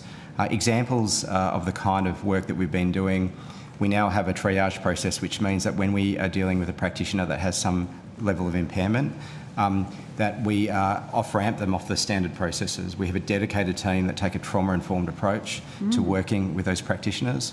And again, we're focusing on limiting the regulatory action and really trying to support that practitioner to get back to full health, to be able to get back into practice. So that's been extremely successful. We've undertaken large-scale training across the whole organisation and all decision makers when it comes to mental health and substance abuse as well. We've also looked at other issues such as we certainly had heard feedback that there was a requirement sometimes for a practitioner who presented with impairment that was creating performance issues to have to get an independent assessment from a practitioner. But often what they wanted was to continue to get that assessment from their own practitioner. So we've now changed our approach to adopt that as well. And then there's a range of other activities that we continue to implement as well. I think we've made a really significant change in the system. We're also doing a lot of education for practitioners. To your point, I've met with practitioners who tell me they've spent many years studying, both through the university sector and then through their specialty training. And to have a complaint made can create a lot of stigma for them. It can create an identity crisis. And so, again, we're aware of that. So we're doing a lot of education with the profession at the moment to destigmatise the process and to really provide clarity about what they can expect when they come to us. So I'm quite proud of what the organisation has achieved. I think it's quite significant. But I also acknowledge there's always more to be done, and we'll continue to really focus on making sure we get that balance right between patients and practitioners. Thank you. Just last, with follow-up, with your report, How many recommendations have been implemented and how many are still outstanding? Yeah, sure. I'll just check. You can take it on notice. Yeah, I might take that on notice. Sure. From memory, we have completed, the substantial number of those recommendations. There are only a few outstanding, but there is progress in all of those recommendations. So they all are due to be closed over the next 12 months. And is the report on your website? It is, yeah. Okay. It's public, and we provide updates on our website for transparency That's purposes great. too. Thank you very much. Thank you. Great. We'll go to Senator Pocock.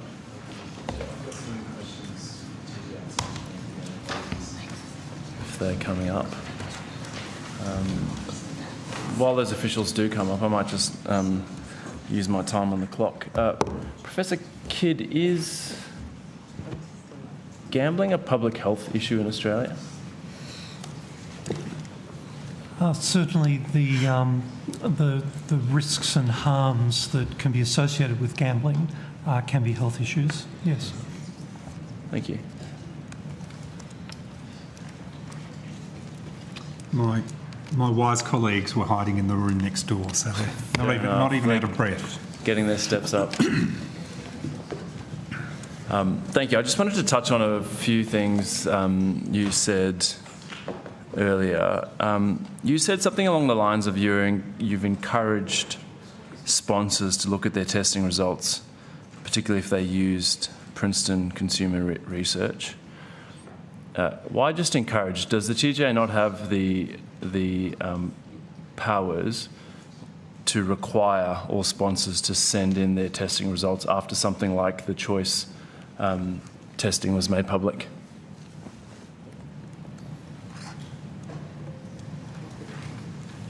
Thank you for the question, Senator. Lisa Kerr, Assistant Secretary of Medical Devices and Product Quality Division. We do have the power to request the sponsors send us in information about their test results, but not necessarily to compel them to do the particular testing. They need to have specific evidence to substantiate their entry onto the ARTG. So, for example, under the current framework, they need to have test results to ISO 24444. But it doesn't specify which lab they're doing that testing in and the frequency of testing either, which is why we're doing the consultation, because we think that needs to be improved. But why didn't the TGA require everyone to send in their testing results? Because it seems to me that now it's only this sample of 20 that were tested that are under a lot more scrutiny, and you don't know who else had their testing done by PCR, given the concerns we've had raised about them. Why didn't you use your powers? So we are. I guess I'll go to the framework. So we've gone to the consultation to improve the framework. Yes. So I'm keen to just to focus on. I really accept and thank you for the framework you're doing, but sunscreen on the shelves now. A year ago, Choice had this, I think, fairly explosive piece of research testing done. Clearly, PCR is a problem, but the TGA hasn't even required everyone to send in their testing results. So you can actually say, okay, well, these are all the ones that have these sorts of claims, 50, 30, whatever it might be, and they were tested by PCR. I'm interested in why was the decision made to just encourage rather than to require? One of the challenges that we have uncovered over the extensive work that we've done over the last 12 months is the challenges with the testing framework. So, for example, we would like to do the work on improving the testing requirements, improving the testing methods themselves, and then ask for that data. So one of the things that we're doing at the moment is implementing the in vitro test ourselves, so we can do independent testing ourselves of those sunscreens, so we can verify what the company is actually telling us. Surely you would have wanted to have known who was relying on PCR data, or not? So there were options available to us around precluding the use of PCR data to be used to substantiate evidence. Within the post-market framework, that would have been a significant undertaking that we would have been unlikely to have the resources to really evaluate usefully the quantum of testing data that we would have received. And I think our approach, which was to appropriately manage the risk and the access, was to look at the framework. Okay. So it comes down to resourcing in a way. Well, it comes down to a risk-based approach, and we thought, in terms of getting a better outcome for the Australian public, that improving the framework so we could do this more systematically and more rigorously was the more appropriate way to manage the situation. But in terms of risk, I was just looking at the Cancer Council's website, and they say for any skin you can't cover with clothing, apply SPF 50 or 50 plus sunscreen. Sunscreen sold in Australia meet rigorous standards, so you know that they are safe to apply and reapply. Look for OST-L or AS/NZS 2604 98 on the label. But the Cancer Council's own ultra sunscreen received an SPS of 24 in Choices testing. So, yeah, when I go to buy sunscreen, I really have no faith now. So what do you say to people who are buying sunscreen before your new testing regime comes into effect? In addition to the compliance activity that we're undertaking... I'm really short for time, Mr. Henderson. I'm really keen to, what assurances can we give to Australians now about the sunscreens on the shelf? What should they look for? How do they decide? I was going to elaborate, Senator. We have done a lot of education. We've put a various number of information materials on our website for consumers in relation to what they should look for on their sunscreen label, information on the ingredients, how consumers should choose their sunscreens. So we are focused on that, not just that compliance activity, but that education piece as well. And we've also put information out for sponsors on what they should look for in their testing results, and including the laboratories that they select to undertake those testing results. Yeah, I think I'm really pressed for time. We're 10 minutes blocks. On education, I'd be keen to circulate this if possible. It's this sort of series of flyers, which I understand has been sent to the TGA. And you're aware of it? I can't comment if that's the exact flyer, yes. But something similar. Yes. We may, yeah. And so this flyer, which you'll see, as I understand it, was given to children at a preschool in Queensland to take home to their parents, and it compares chemical sunscreens to mineral sunscreens that are manufactured by veganic skin, and suggests that chemical sunscreens impair fertility, sexual behaviour, and cause developmental abnormalities. There's a QR code that takes you to products manufactured by Veganic, who make the mineral sunscreens. And at least on one of the pages, the information is presented by the Australian Sunscreen Council, which they say is the peak body for Australian sunscreen. But the founding members all seem to be Veganic and companies that it manufactures products for. This is being given to school kids to take home. I'm really concerned about this. Does this break some sort of advertising code? Is there an investigation? What is actually happening here? Senator, we've received this information and we share your concerns. This is under an active investigation by the TGA.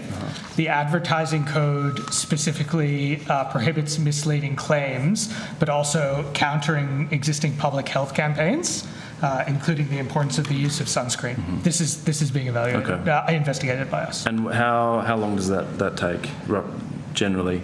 And so this pertains to all investigations.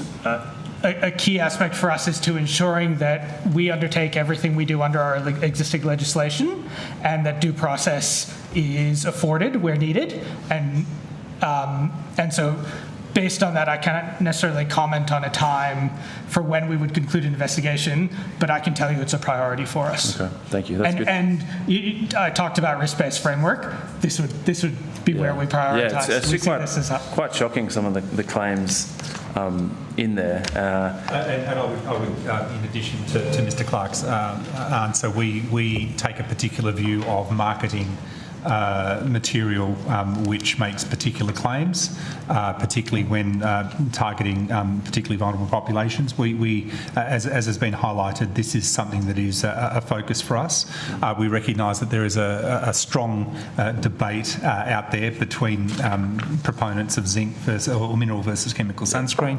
We recognise that there are very strong commercial interests in that respect, and we are committed to doing what we need to do to protect consumers in that context.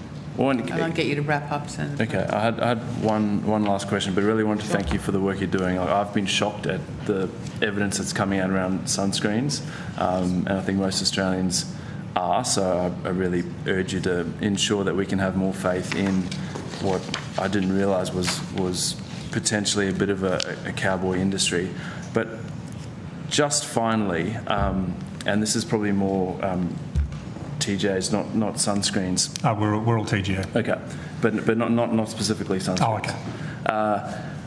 I was listening to commercial radio the other day, and there was this ad that came on, and they were talking about weight loss and getting help, and it was quite a good ad.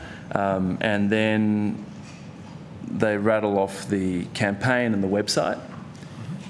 So I thought, oh, that's interesting. Went to the website, Eli Lilly.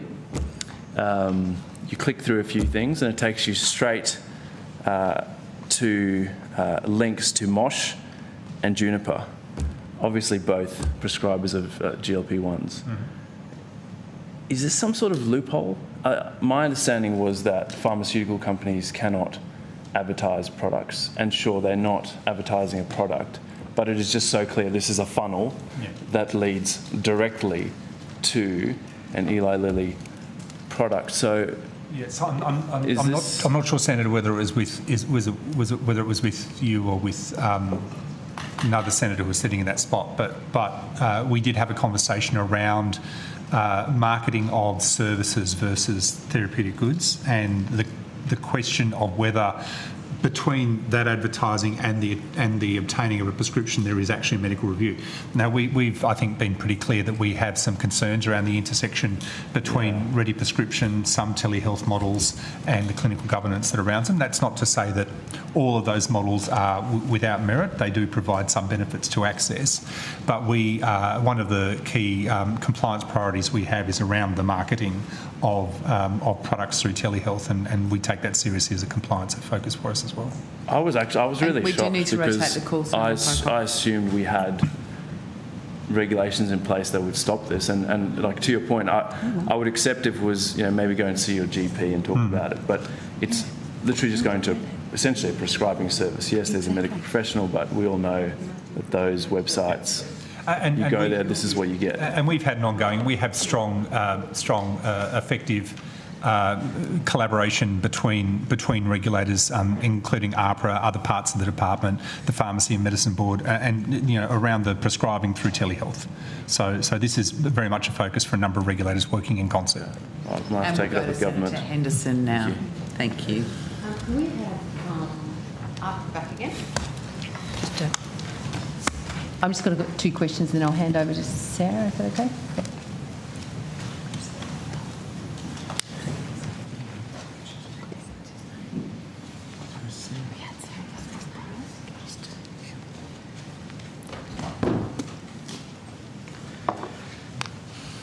Hi, how are you?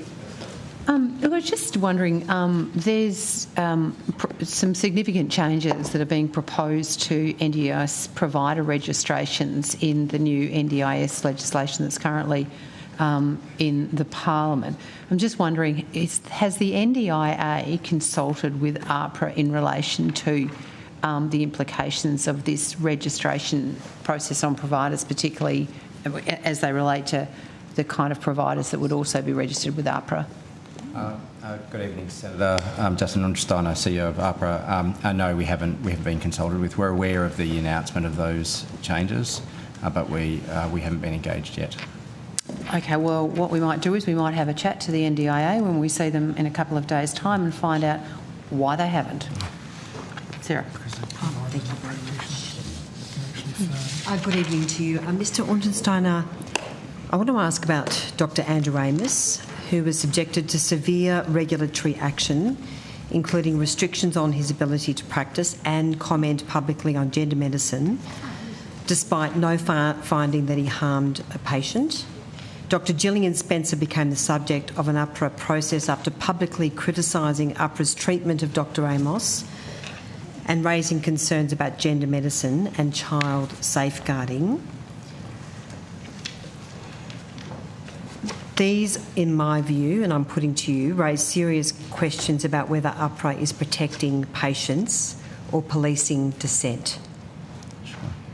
What patient harm did Dr. Andrew Amos or Dr. Gillian Spencer actually cause that justified APRA's dramatic intervention? Sure. Thank you for your question, Senator. So I will start by saying I can't talk about specific investigations because of confidentiality provisions, but what I will do, I'll try and give you as much information as I can to help to answer the question. These matters are public, yeah, Mr. I'm aware. Steiner, so and it is estimates. No, I completely understand. I still have requirements under the legislation though as well, and so I'll do everything I can though to help answer your question. I want to start by saying, and I mentioned this earlier, I know you weren't in the room, but I mentioned this to Senator Bragg when we were talking about a different topic, which is we have zero tolerance for discrimination in our health system. We believe that all members of the community have the right to safe access, free of discrimination, regardless of their ethnicity or religion, sex, gender or sexuality. We have a we agree, as I'm sure you do, that health practitioners have a right to free speech like any other citizen does in the country, and that includes to have debates, whether they be online or otherwise, about clinical pathways, clinical processes and other broader health issues as well. However, that right to free speech is constrained when it veers into discrimination or hateful conduct that can harm the broader community. And the kind of harm that we talk about is when there is a level of discrimination, which means there are person or members of the public that become fearful of getting healthcare, particularly when healthcare is required because of that fear of discrimination. Can I just want to address the particular issues, because Sure. I'm not asking about discrimination. I'm asking about why APRA has taken regulatory action against doctors who've raised serious concerns about gender-affirming treatment, including the use of puberty blockers and cross-sex hormones, in light of increasing evidence around the world that these are causing harm to children. So I put to you that in light of the fact that these doctors are raising concerns about harm to children, why are they being shut down? I can confirm we have not taken action against any practitioner because they are raising legitimate concerns that they have. Well, I'm sorry, but you have, Mr. No, we haven't. Because so. you've stopped to respond, but I just then you can go back Senator, to further drill into that. Senator, I can share with you, I've read the media reports that I'm sure you've read, and they will paint a picture from a particular perspective that people have. As the regulator, we will conduct a thorough investigation. We will then work with our appropriate medical board in this situation to assess that.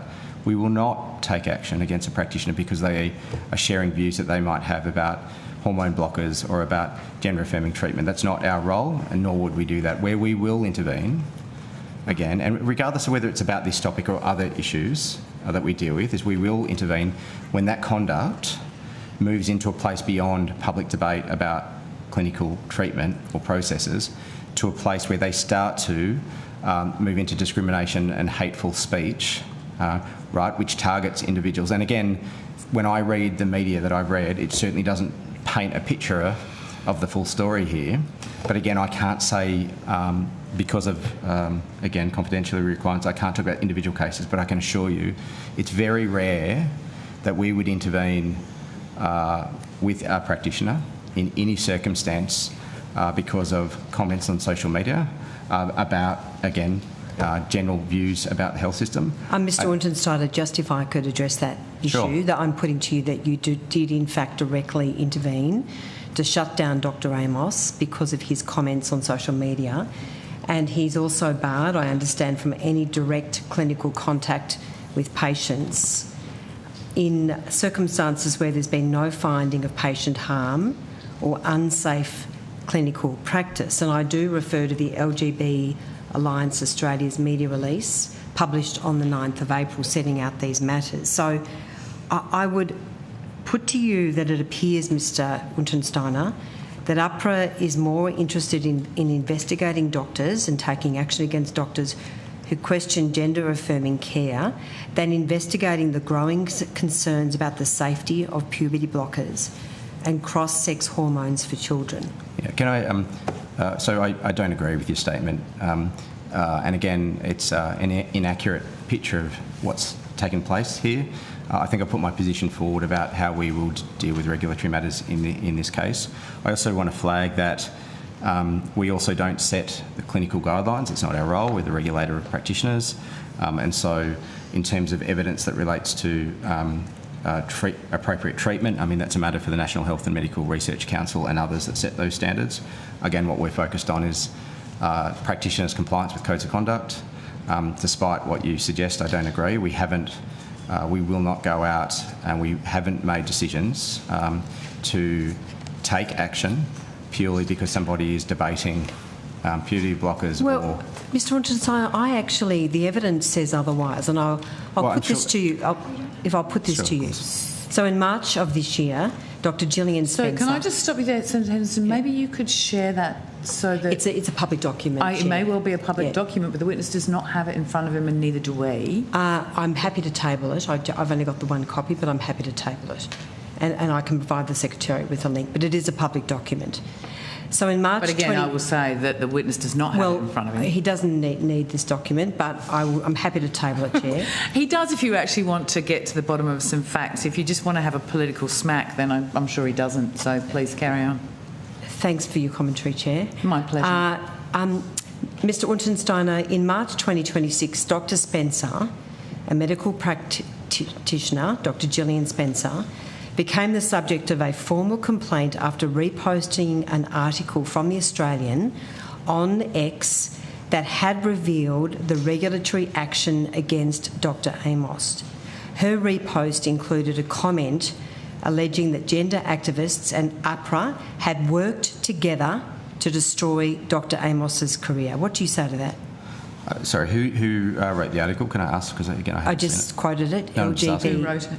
LGP. Yes, so again, that's not a statement Alliance from APRA. It's not a statement from APRA. That's a statement from somebody that we're not attached to. So I'm putting that to you, and I'm asking you to comment. Yeah, and well, again, I stand by what I've already said, which is I'm not going to comment on individual cases. But again, well, you've just made the comment that you don't take retaliatory action for someone sharing views, and here we have a highly eminent doctor, Dr. Gillian again, Senator Spencer. Henderson, it's very difficult when the witness does not have the same piece of paper that you have in front of you, and you're asking him to comment on it, and you're citing it as core fact, and it's very difficult without actually seeing it, seeing the authors, seeing the context. If I could just continue, please. So in relation to Dr. Gillian Spencer, it has been broadly and widely reported that there was retaliatory action taken by APRA because she dared to raise concerns about APRA's treatment of Dr. Amos. And I would ask on notice for all relevant correspondence in relation to these two cases, please. But, can I just... Sorry, just if I can just ask my question. And I would put to you that this appears that APRA, and you can certainly provide further evidence, has APRA undertaken any studies or conducted any assessment of the long-term impacts of puberty blockers and cross-sex hormones on fertility, sexual function, bone density and cognitive development? I understand the scope of your powers and your role, but I say that because if you've got a growing number of medical practitioners raising concerns about the treatment of children, which is causing harm to children, on what basis do you have to take regulatory action against these doctors? So I'll answer that, but before I do, I know you know it's been widely reported. I would disagree. I think it's been run through the Australian quite a bit, but not widely Well, it certainly hasn't reported. been reported on the ABC. I can grant you that. But again, I think you've rightly called out, we don't set clinical standards here. We apply the clinical standards that have been set by the National Health Medical Research Council as well as the specialist medical colleges. And again, our focus is on practitioner conduct. So. Yeah, when you've made these determinations, and I want to ask specifically about Dr. Spencer, because Dr. Spencer merely raised concerns about APRA's treatment of Dr. Amos. Now, on what possible basis has there now been regulatory action commenced against Dr. Spencer? And could you describe that and explain why that is the case? Well, again, Senator, I think Mr. Unterstone has been pretty clear he can't comment on an individual case. And I think that's what we continue going back to make a comment on an individual case. I think that puts him in a very difficult position. Well, he has been. And these are very prominent cases. Well, sorry, just to clarify, I haven't commented on individual cases. What I have commented on is our practice and how we apply the law and how we apply the codes of conduct, but I won't be able to comment on individual cases. I appreciate your interest in that. Okay, so how can, taking into account these cases, how can Australian doctors have confidence that they can raise legitimate concerns about the protection of children without risking regulatory action from APRA? So again, when a practitioner is registered with APRA, they do so on an understanding of their requirement to meet the national law and the codes of conduct. And as long as practitioners are meeting the code of conduct, they do not have to be concerned about regulatory action. And again, I stand firm. We aren't taking regulatory action against any individual for having respectful public commentary about clinical pathways, treatments or concerns about emerging evidence. We will only intervene when that crosses that line and moves into a place that discriminates and creates harm for the public. There was also the case of Professor Kaltiala, who's a Finnish child and adolescent psychiatrist. Now, she's published research into gender reassignment in minors, and that has led to a substantial change in policy in Finland. Now, she was scheduled to deliver an accredited CPD webinar through the RACGP in March of this year. And then, after some complaints about that webinar was shut down. So I guess that's another example where legitimate concerns about these matters are being shut down. Now, can I put it to you, just if you accept the CAS review and the findings of the CAS review, which found the evidence base for puberty blockers and cross-sex hormones in children is weak and uncertain, isn't it incumbent on every medical practitioner who's concerned about child safety to raise their voice to the rooftop, particularly when they can see firsthand that children are being harmed? How can that possibly be construed as being discriminatory? And we'll need to rotate the call once the witnesses have answered. So, Senator, I guess there's two parts to that. You make a comment about the RACGP's approach. That's a question for the RACGP, so I would encourage you to talk to them about that. I can't talk on their behalf. And again, I think I've answered the question quite clearly, actually, that we're not, again, intervening on public debate about puberty blockers, gender-affirming treatment or otherwise. Again, I won't repeat myself because I think, I've been quite clear. Well, the evidence suggests very much to the contrary. And we will rotate Thanks, the call Mr. to Senator Steele. John. Thanks very much. Thanks very much, Chair. I will now pick up with the line of questioning I was asking earlier around the guidelines for ME-CFS. So I'll just give a moment for those. But yes, think with yourself, because you have to get to the table.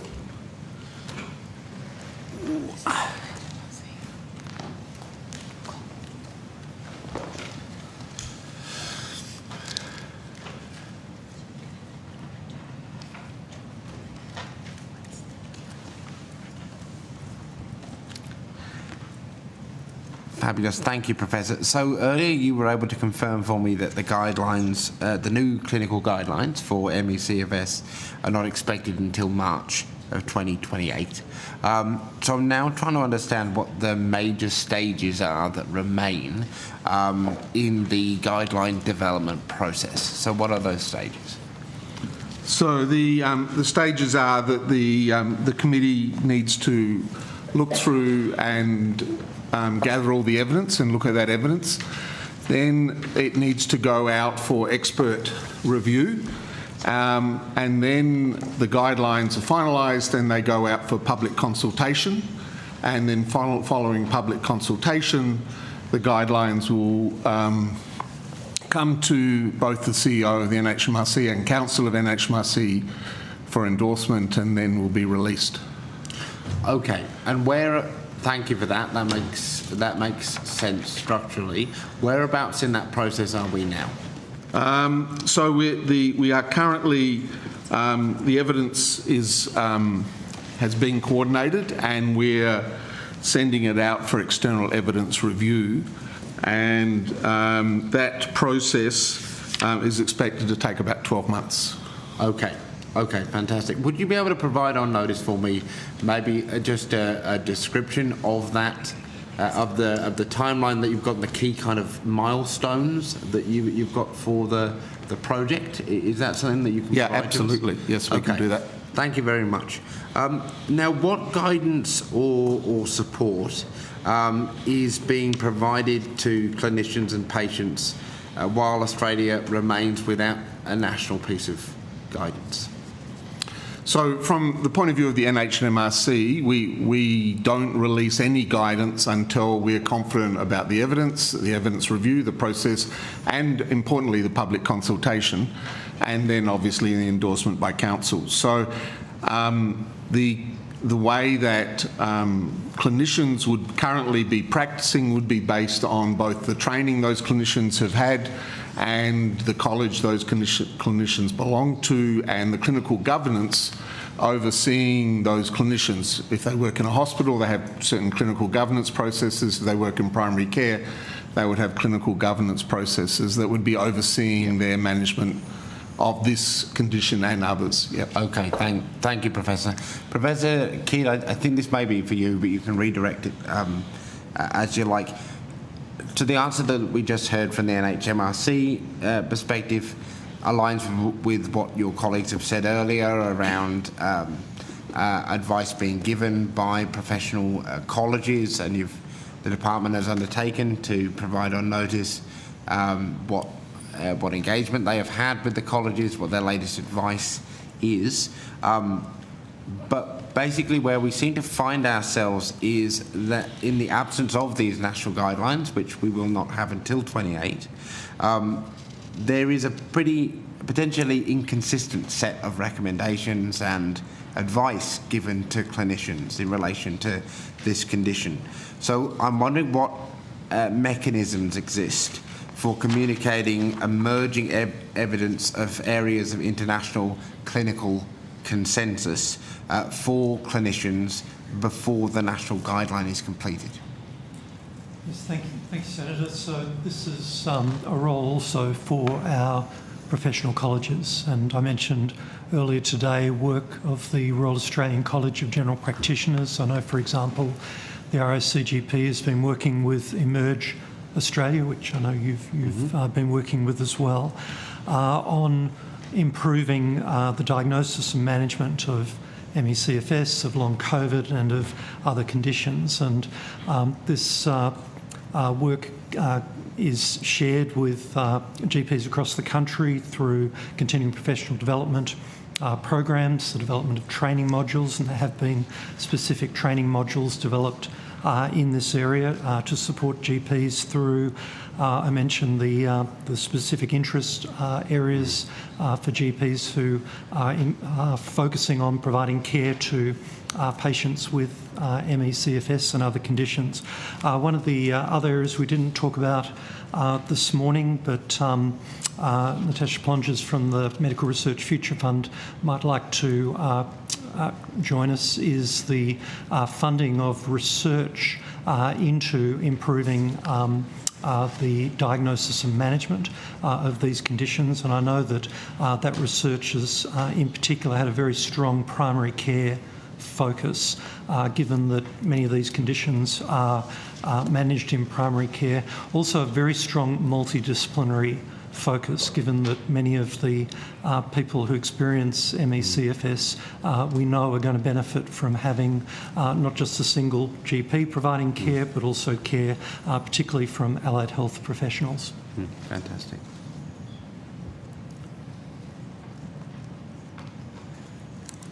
Thank you. Just trying to make sure I position my name appropriately. I can see the nameplate very clearly. Natasha Plungers, Acting First Assistant Secretary, Evidence and Research Division. Thank you very much. I think certainly in terms of the Medical Research Future Fund, there has been research funded through the MRFF. It will take me just a little bit of time to try and find some of that detail, but I'd certainly be happy to share that with you too. Thank you. Look, I'm very happy for you to provide that on notice, if that's easier for you, given the lateness of the hour. But I'm sure that would be appreciated by the community. So if you could do that, that would be fabulous.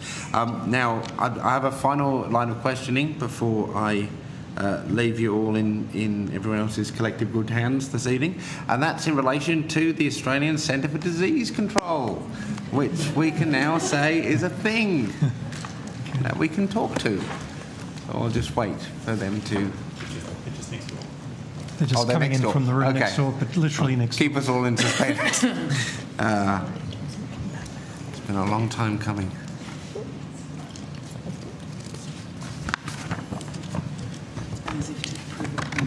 Yes, indeed, to hold the suspense. Yeah.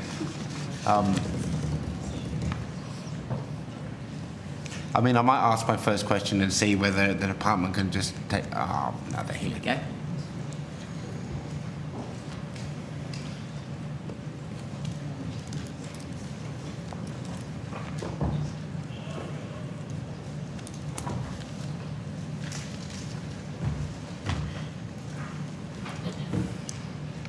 Hello there. Okay, right. So I understand that the CDC was officially established on the 1st of January this year. It is now fully functioning with all capabilities stood up. Is that correct? That is correct. We are obviously still a young organisation, though. Oh, absolutely, yes. Okay, there have been a number of infectious diseases in the headlines recently, with outbreaks occurring both domestically and overseas. I have had some community members and experts reach out to me, and on that basis I've got some questions this evening. First of all, I've got some questions about the CDC's role in the government's response to these outbreaks and the advice that has then been given to government. You'd be very aware that there's a serious outbreak of diphtheria in the Northern Territory and in Western Australia currently.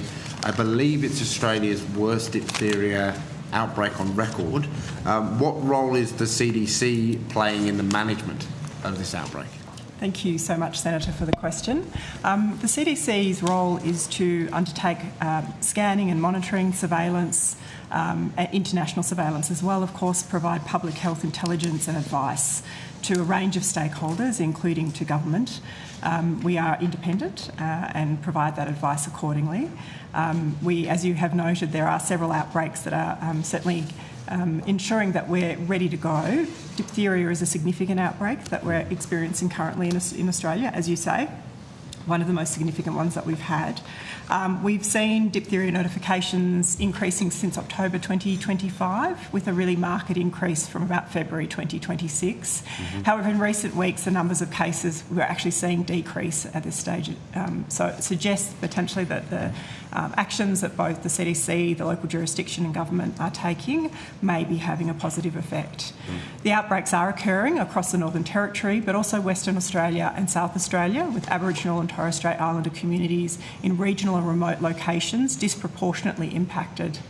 So the Australian Centre for Disease Control continues to sustain key functions in the national response to diphtheria, including the national monitoring and epidemiological analyses, which includes regular publication of epidemiological reports, facilitating a nationally coordinated response for laboratory testing and guidance, as well as genomic analyses. That helps us understand whether or not the outbreaks are linked. Providing technical public health input into the development of the National Public Health Guidance, and providing secretariat functions and public health expertise for expert committees, including the Communicable Disease Network of Australia, the Public Health Laboratory Network, and the National Aboriginal and Torres Strait Islander Health Protection Committee. They are all subcommittees of AHPC, which the Chief Medical Officer chairs. Cases increased from a low level, as I said, over the course of February, with discussions occurring at CDNA, and that's normal. We see surveillance, that's the role of surveillance, of course, is to keep an eye on those numbers. The discussions occur across all jurisdictions collectively through AHPC. And the CDC was support throughout that time from an epidemiological evidence perspective as well. In late March, as the CMO referenced earlier, the Northern Territory advised the Chief Medical Officer of 3 cases of respiratory diphtheria. And then we obviously saw a significant increase in work, with the CDC then publishing updated interim guidance through CDNA, which is the Communicable Disease Network of Australia, to guide public health response, issued news items, worked with impacted jurisdictions and NACCHO to develop a suite of communication materials that can be adapted for use in impacted communities. And colleagues in the department obviously can speak in further detail to the support package being implemented via the NCC-TRC in impacted jurisdictions. For us today, the CDC continues to monitor the situation closely and will continue to provide analyses and support to enable consistent public health response. While it's still too early to determine if it is sustained, the observed reduction in the growth of cases in notifications in recent weeks is encouraging. Thank you very much, Professor. Just to slightly break down that very comprehensive answer, and I appreciate that.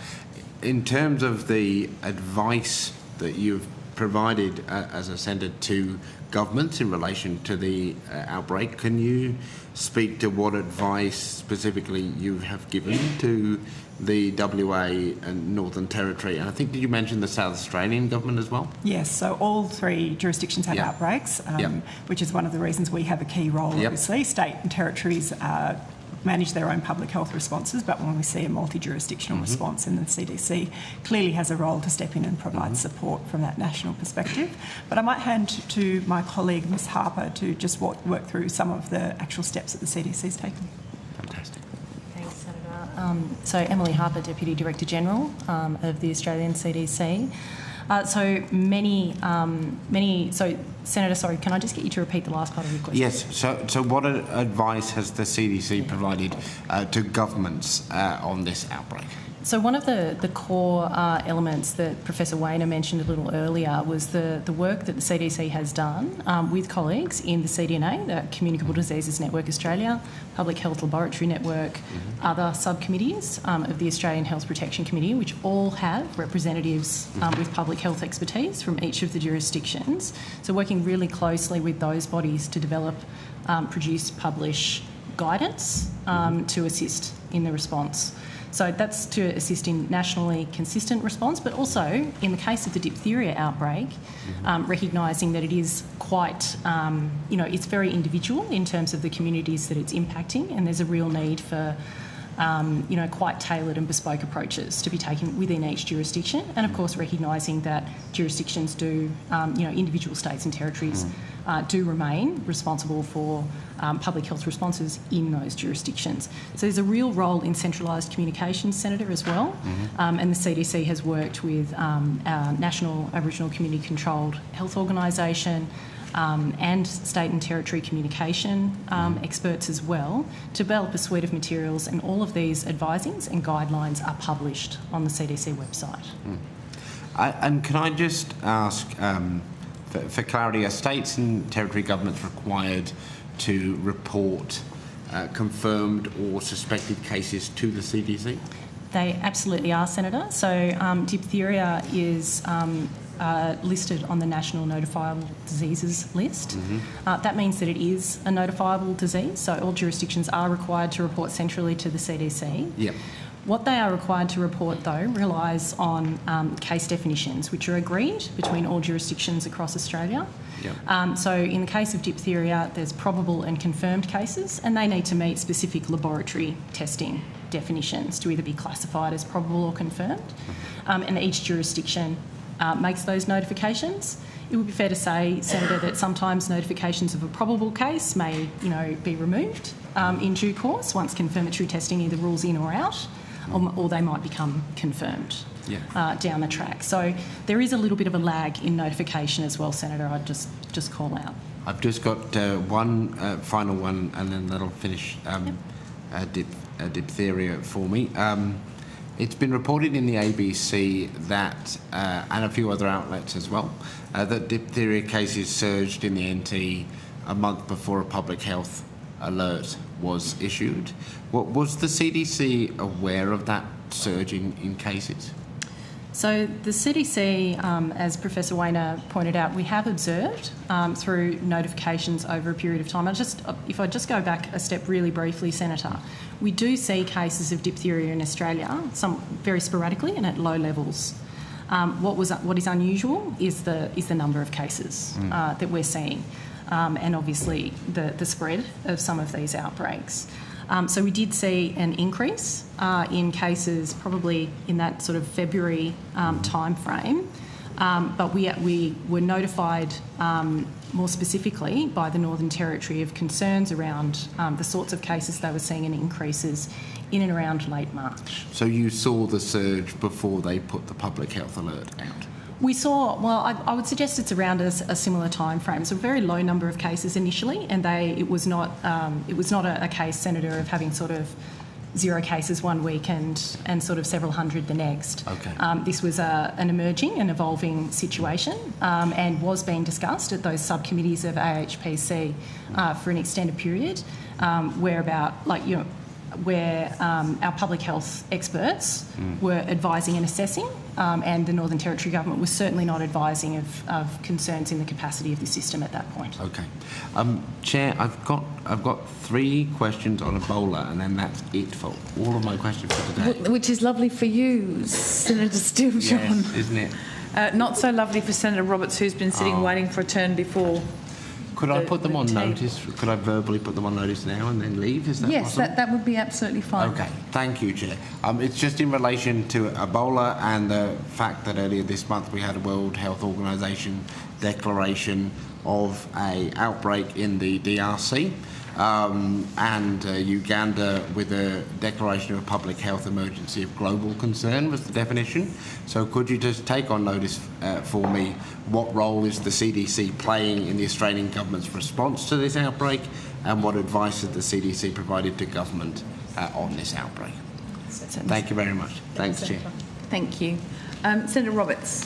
Thank you, Chair. I'd like to continue with the TGA.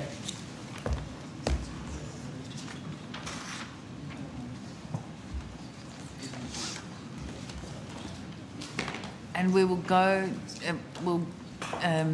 just push the break back a little bit and go to our evening break at 9:35. Okay, let's discuss spike protein and pancreatic cancer. I have a paper that I've tabled, Repeated COVID-19 Vaccination as a Poor Prognostic Factor in Pancreatic Cancer, a retrospective single-centre cohort study. Continuing on with potential regulatory failures, I've circulated the study, which is part of a growing body of work which shows that the spike protein from repeated COVID boosters increased spike-specific immunoglobulin G4. In turn, this is associated with elevated IgG4, correlates with poorer prognosis in cancers like melanoma, pancreatic, esophageal, colon, breast, lung and others. The paper shows in great detail the effects of repeated boosters on the prognosis for pancreatic cancers. Now my question. I've given you many papers in the last 2 years. Have you sent any for internal review? Professor Anthony Law, Deputy Secretary, Health Products Regulation Group. Sorry, sent them where? Sorry? Did you say, have I sent them for internal review? Yes. Where? TGA. We review the emerging literature on an ongoing basis as part of our... So the papers I've sent you, you've sent we review all of the emerging literature. I've given you feedback on a number of the papers that you provided. Thank you. And we review them as part of our active and passive pharmacovigilance exercise. Thank you. Does your pharmacovigilance system actively look for papers yourself and then action the findings by way of a review for potential warnings or recall? We are regularly scanning the literature as it emerges. We work also with our international partners. We're part of a very strong pharmacovigilance network. We're part of a number of strong international regulatory collaborations, including the Coalition of Medicines Regulatory Authorities and the Access Consortium. We're continually working with our partners, and we are continually scanning the literature to determine whether there is rigorous evidence of emerging safety signals. Thank you. Do you publish the reviews on your website to show you're actually doing your job?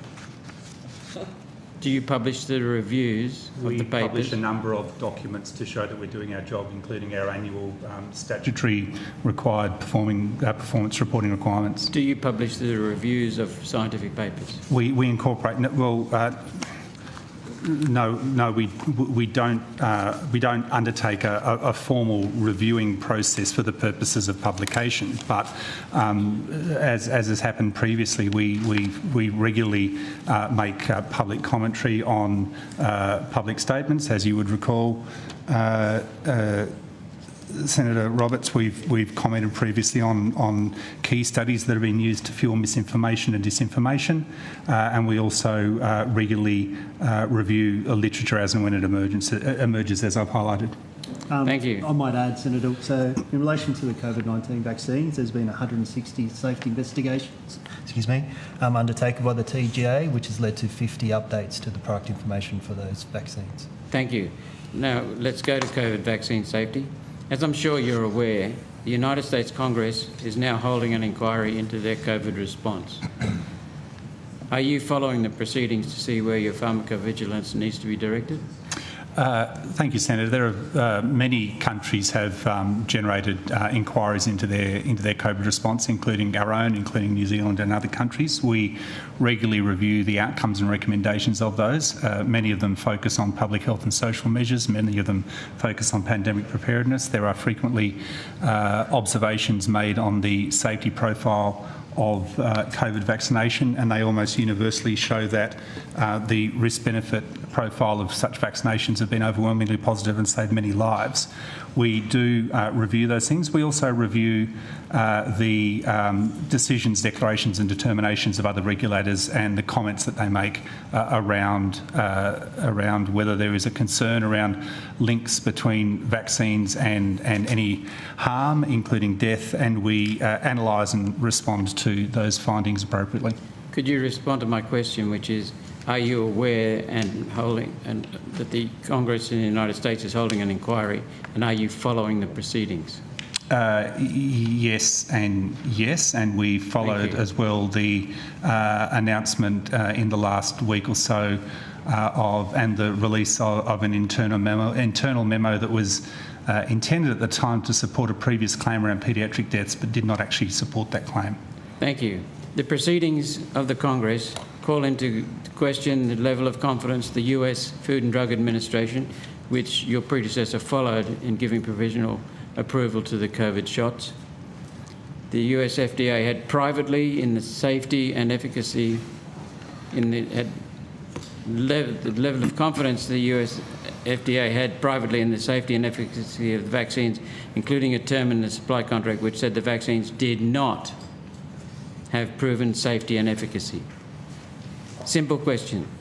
At the time the TGA promoted the COVID vaccines as safe and effective, did the TGA hold any data at all to prove that was the case, including in contract arrangements with Pfizer? I do need to clarify something. When you say my predecessor followed the decisions of the FDA, do you mean followed them temporarily or followed them in terms of simply did what they did?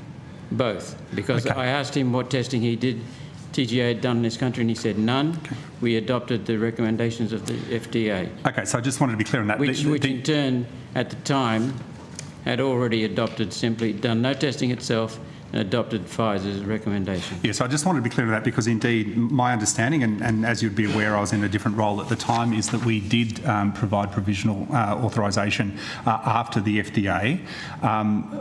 The term relied on the FDA has been used frequently in the past, and I think it's really important to clarify that when we say relied on, that does not mean that the FDA made a decision and then we just blindly accepted it, nor does it indicate that we're in some kind of heated rivalry with the FDA such that they make a decision and we have to make a decision. So I think it's really important to note that the reliance that we employ means that the decisions of other regulators are simply an input to our decisions. So they are not the decision that we make. We maintain our own sovereign decision-making capability.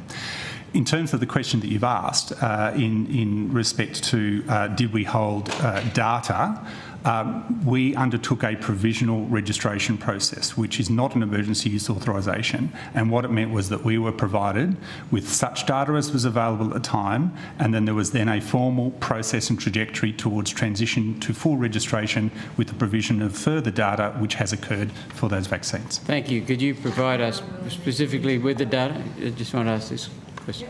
Could you provide us specifically with the specific data, please? I would need to take advice on what data we're in a position to be able to provide, Senator. If you could provide us with the data you can, and tell us what sort of data you can't. Well, we've explained a number of times previously the kind of data that we've utilised in that provisional approval process, as we have for our general and run-of-the-mill streamlined approval processes. We've provided that frequently in the past through questions on notice, but if you have a question around those specifically, we will see what we're able to provide. Thank you. We will now suspend for our evening tea break, and we will return at 9:50.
everybody. We're on the final stretch and we will go directly to Senator Ruston.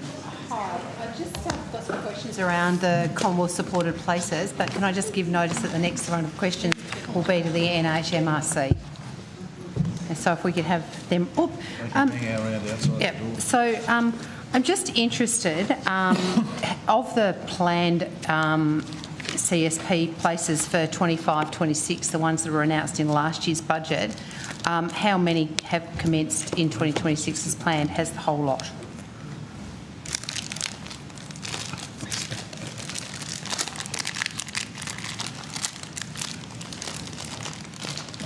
The officers are on their way, Senator. Oh, okay.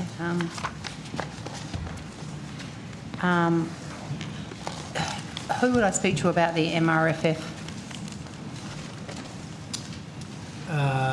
So that would be Ms Street when you're ready for that. Okay.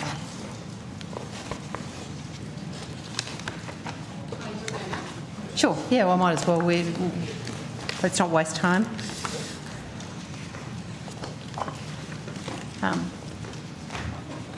There was a budget measure contained in the budget in relation to uplifting the annual dividend from the MRFF to $1 billion by 2030-31, yes. But there was $500 million allocated against the measure for that period of time. So I'm interested, can you provide the profile breakdown of the expenditure of that $500 million? Yes, we can provide that. So Celia Street, Deputy Secretary for Systems Strategy Group. I'll ask Natasha to go through the profile over the years, and then we can break down what it's for if that's no, don't know. Just the profile. I just like to know what the profiling of the $500 million is, please.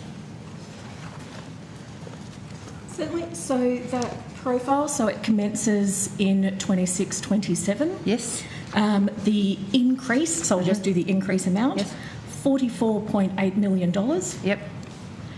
Then the next financial year, it's $95.8 million. Yep. In 28-29, it is $122 million. Yep. And in 29-30, it is $223 million. Okay. And then the following financial year is when it's $350 million additional ongoing. Ongoing. Okie dokie. Okay.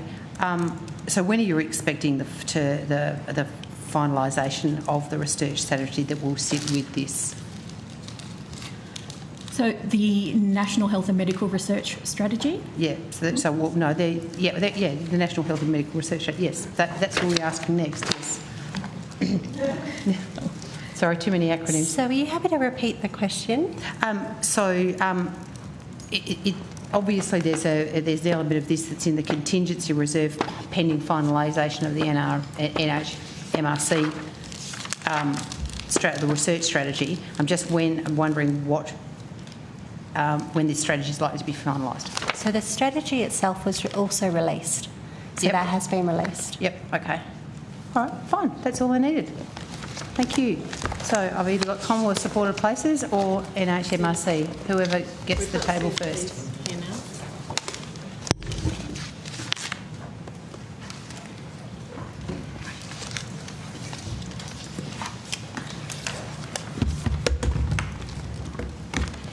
Hi.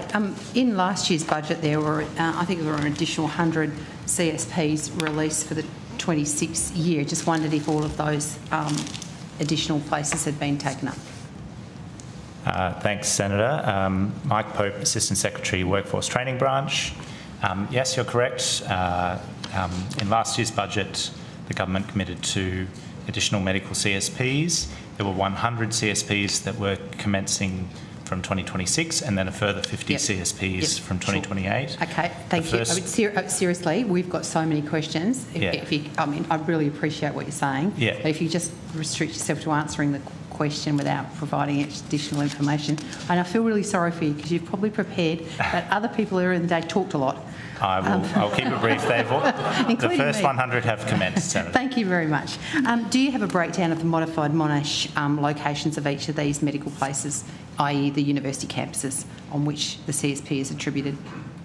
I don't have a modified Monash breakdown, but I can give you a breakdown by rurality. So 80 of the 100 CSPs are based in locations outside of metropolitan regions. Yep. And I can provide on notice the exact locations. That'd be fantastic, thank you. Was there any requirement in the design and allocation of the grant program for a proportion of the places to be in specific MMM regions? No, not for these CSPs. They were based on primary care in either, but there was priority given through the grant process on meeting underserved metro and regional and rural locations. So that was part of the consideration for the grant process. So it was deserts as opposed to geographical locations? Correct. Yeah, okay. So given there seems to be some strong evidence around the end-to-end medical training of rural students to deliver positive rural workforce outcomes, is there any intention into the future of trying to be specific around delivery, at least a proportion of the CSPs that were funded in last year's budget and the additional ones this year? Well, I think the only remaining CSPs to be allocated are those 50 additional CSPs for Stream B of the grant opportunity. Again, those are with a primary care focus. Yep. Again, there will be sort of consideration of meeting regional, rural and underserved metro communities in particular. I will note that the previous set of CSPs that were allocated prior to these 150 CSPs were all rurally based. Okay. So this is building on about 146 medical CSPs that have been commencing medical CSPs since 2023 that were 100% rural. Great. So in terms of, I mean, obviously we know you know where the medical graduates are and where they are during the course of their undergraduate degree. Do you track them 5 years and 10 years postgrad to understand the success rate of these, both for graduates in terms of working in general practice, because we know that's where the real challenges are, or those that are working in rural, regional and remote communities? We're actually starting to do that. I'm going to be doing that under new grant agreements through the what's called the Rural Multidisciplinary Health Training Program. Yep. So we're requiring universities to do graduate outcomes tracking. As you say, there is strong evidence that those doctors or future doctors who are selected rurally and trained rurally to go on to practice rurally, we want to sort of get a better handle on that and get more data on where doctors are practicing and in what specialties, and making sure that we're getting the best outcomes ultimately from those programs. Great. Thank you. That's most appreciated. So do I have NHMRC here?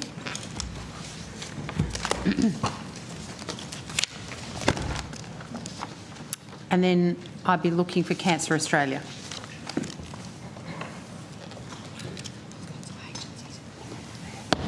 Health, baby. Stakeholder heaven. Hi, I was wondering whether you could provide me with a brief update on the development of the gender guidelines, because my understanding the interim advice is due in the middle of the year. I'm just interested if you can give us an update on... Hi, Steve Westling, Chief Executive Officer of National Health and Medical Research Council. So the Gender Guideline Committee has been working hard on the gender guidelines, and they are working towards the release of interim guidelines on puberty blockers towards the middle to, so we're talking August, September. August, September? In terms of public consultation. Okay, so the draft guidelines will be available for us to see. Yeah. So importantly, this is particularly about, we were asked to do puberty blockers first, and so it will be about puberty blockers, not the entire guidelines, and the entire guidelines will have a much longer length. So the August, September, and we will see your recommendations in relation to... They will come out the interim recommendations for public consultation. So will these draft recommendations have any immediate implications, particularly for current services that are operated by states and territories? Because I understand the states and territories are largely the jurisdiction under which this falls? Yes, so as with all of our guidelines, they'll go through public consultation and then obviously come back to the guideline committee, then obviously come up to council for endorsement and then release. Once they are released, that they are endorsed NHMRC guidelines and then can be utilised by clinicians and by jurisdictions in the way they decide. So we don't actually police that, we don't force our guidelines on anyone, but we do say these are high quality guidelines developed through the grade process, which is an internationally accepted process to write guidelines, and yes, they're available for people to utilise as high quality guidelines. And so when are you expecting to be able to finalise this process?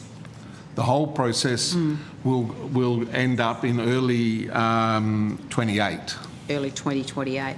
Will there be a process of interim release of the full guidelines? So the full guidelines again will go out for public. Yes, there will be. So that'll be sometime in 2027, I'm imagining. Yes. Yeah. Okay. All right. That's great. Thank you very much. Do we have? That's all. Easy. That's what's always good about being at the end of the night. You get out of it easily. Thank you.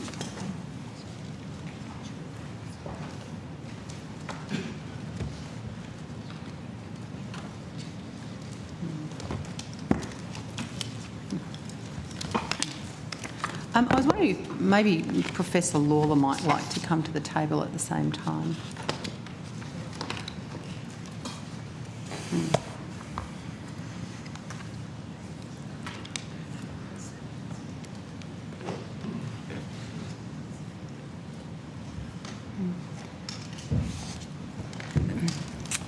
Professor Keefe, I'm interested to understand the role that you play as, I believe you're the current chair of the International Agency for Research on Cancer. Is that correct?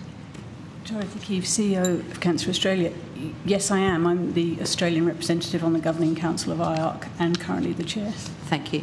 So I'm interested if you could, summarise the current IARC monograph and how that identifies and assesses substances for carcinogenic properties. I mean, don't give me too technical because I won't understand, but I'm just, and I'll tell you why I'm asking. I'm really interested in terms of what you're doing at IARC and what Professor Lawler does as his role and his job as the TGA in assessing in Australia, or could be the APVMA or many other regulatory organisations in Australia who are expressly responsible for making decisions about products in Australia, and how that interfaces with what you're doing and what IARC does in terms of its determination and the impact of its assessment it has on the decision-making processes of countries. Senator, I'll start, but I will absolutely need Professor Lawler to continue. And I think it should be made clear that IARC is an independent agency, cancer specialist agency of the World Health Organization, and has 30 member states, of which Australia is one. And the monographs that IARC produces are based on the evidence for hazard. So they assess whether a certain substance is or is not, or might be, a carcinogen. They do not in any way determine risk. The risk of that potential carcinogen then causing cancer in a particular country is definitely a decision for the country based on the amount or the availability. So on the basis of what you've just said, doesn't that leave a great opportunity for misinterpretation between IARC coming up with a monograph that says there could be a risk of this substance being cancerous? Because I'm assuming that there would be many substances that would be cancerous if they were taken with their, their residue levels at such a high degree, but under the corresponding determinations by our health agencies in terms of the level at which human risk is identified, So in a sense, you're saying this product under your monographs could be cancerous, but provide no greater identity around that about what quantities, how it's used, when it's exposed, etc. But that could lead to misinterpretation because you've provided it and said that it's a monograph. And yet, you know, Professor Lawler or any of the other APVMA, etc., might well say that in the quantities or under the conditions or the exposures or uses that are restricted, the restrictions they put on it is perfectly safe, or the risk is so much less than the reward or the benefit of the particular product. So I'm really interested to understand how IARC manages to control that scare capacity of saying something is cancerous without putting any of the guardrails around that we expect people like Professor Lawler to put around. So, Senator, I think I need to seek clarification here about my role. And I mean, I'm the CEO of Cancer Australia, and I was here under that understanding. So I don't wish to step over things that I'm not allowed to talk about or may be inappropriate, but I'll be guided by senior voices. Well, Mr. Comley, I'm sorry, this was not a setup in any way, shape or form. I'm completely relaxed about Professor O'Keefe talking about the role on IARC. We send the professor as an Australian representative, has become chair. It's an important international organisation, and so having this body having an understanding of what IARC does and then how that feeds into TGA is perfectly appropriate. Okay, thanks. Thank you. So it is actually quite a straightforward difference between a hazard and a risk. And IARC is extremely clear in its monographs that is talking about the possible hazard. So it would be like saying, for example, tobacco is a carcinogen. And then the decision is made, so IARC has a monograph that says that, and then the decision is made in the country about what the risk of that carcinogen becoming actually something that is going to cause cancer. So how many cigarettes do you have to smoke in order to get cancer? Not very many. So it is actually very clear in the processes that we go through at IARC and then within the countries. There has been pressure on IARC recently to tone down its interpretation of the evidence. Now, IARC is a scientific body, and it assesses the evidence, and it comes up with a recommendation of whether something is potentially hazardous or not.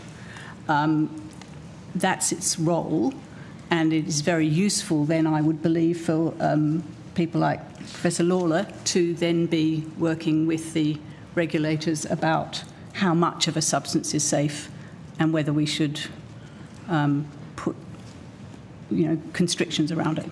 Okay, so my question then probably is, have you ever had expressed to you, or are you concerned in any way that the monographs or the identification of potential or possible hazard around a particular substance could be misinterpreted because of the nature of the fact it's the World Health Organisation, it's obviously sitting underneath a body of international acclaim, that by the very nature of you saying something could be a hazard without any boundaries or restrictions around what that hazard might look like in terms of its actual application, could be misleading in terms of providing people with a false sense of fear about something when we've got incredibly well-resourced bodies.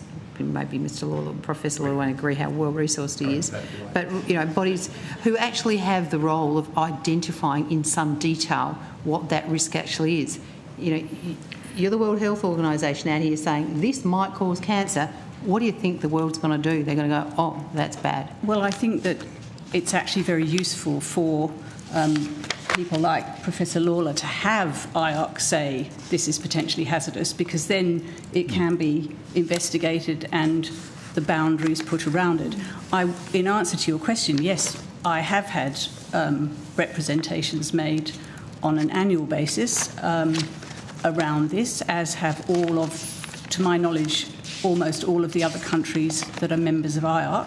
But IARC has a role in determining what is and isn't hazardous, and is unapologetic about carrying out that role. So if I might reflect briefly, Senator, so I think it's important to note that the roles of IARC and the regulators that I'm going to go through in a moment are distinct roles, but they're complementary, I think, rather than adversarial. So as Professor Keeps highlighted, the role of IARC is about the identification of hazards, whereas when it comes to the national regulators that we rely on, TGA, ACUS, APVMA, ARPANSA and the like, it is our role to provide an assessment of the risk, of the benefit and the risk of the harm. No, I quite understand that, Professor. I quite understand that. And so I'm not disputing that at all. In fact, I 100% support what you're doing. I'm just really worried that you've got an identification of a possible risk that may well help you, because you go, OK, we'll better look at that one a little bit more closely,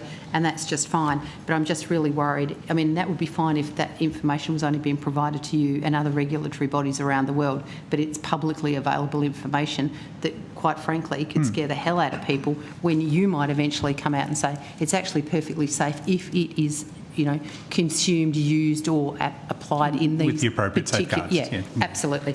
That's my problem. And I will highlight, Senator, if I might really quickly, that's a challenge that we face on a daily basis with the proliferation of information, both from kind of reputable sources such as IARC and promulgated and travelling across the internet every day. Yeah, indeed. That challenge. So, how long's your role for, Professor? Hang on. Yeah. I've had nothing since dinner. How long is your role on that? The chair is appointed on an annual basis. I've just been reappointed for the next year. Okay, so you've still got another 12 months to run.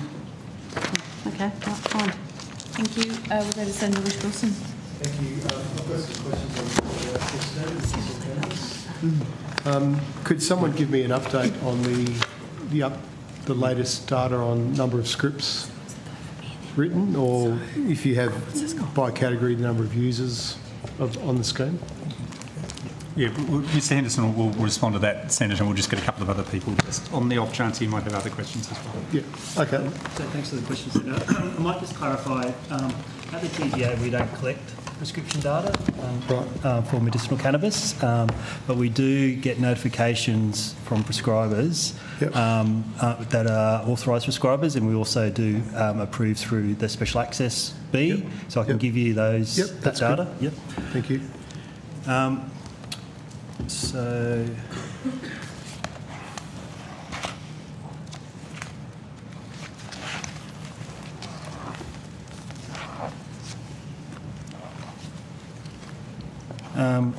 So to 31st of March 2026, Senator, the TGA has approved over 900,000 SASB applications for medicinal cannabis. Yep. And there are over 2,800 current authorised prescribers as well. Okay, thank you. Does TGA believe that THC has a therapeutic benefit at all? And does the TGA believe that higher levels of THC products have a therapeutic benefit? So thank you for that question, Senator. I think that we have responded to those questions previously, but I'm happy to be corrected on that. I will highlight that we have actually approved two cannabis-derived medicines on the Register of Therapeutic Goods. We have Epidiolex, which is for certain paediatric seizure disorders, and Sativex, which is for multiple sclerosis associated spasticity. So we have identified instances in which there is some benefit. Okay. We also are obviously we've undertaken recently a consultation which has had a very broad range of responses in terms of whether there is a therapeutic benefit, particularly for the many indications for which it's currently being prescribed. So I'll come back to that in a second. So did that consultation include TGA collecting and measuring patient concerns, impacts and experiences under the scheme? We had a consultation that went for 8 weeks with a broad range of questions. We received 786 submissions in total from a broad range of stakeholders, and we were actually interested in their knowledge, experience and observations of the use of unapproved medicinal cannabis products in Australia. And just as a breakdown of stakeholders who provided submissions, we had 12 academics, 10 Commonwealth or state and territory health departments, 12 healthcare professional associations, 70 registered healthcare professionals, 24 special interest groups, 43 sponsors or industry associations, and 615 consumers or patients, carers or those with a personal interest. So 615 consumers or patients? Yep. Okay, so that would have provided you some impact on patient welfare? It gave us a very strong indication of what the views, perceptions and beliefs of consumers were. Right. And also a broad range of anecdotal accounts of personal benefit. And of course balanced against that were other views in terms of the extent to which healthcare professionals and state and territory health departments are concerned about the rise in prescribing of medicinal cannabis as well. Okay, and those concerns relate to higher THC level products? There was a discussion around THC, but it was a broad consultation that related to medicinal cannabis prescribing. Okay. And those submissions are available on the TGA consultation hub. Okay, thank you. Is the TGA currently considering any regulatory or scheduling actions or scheduling committee referrals that would see current Schedule 8 position for THC move to Schedule 9? The outcome of the consultation is still being determined. We've not provided government with any regulatory reform options currently.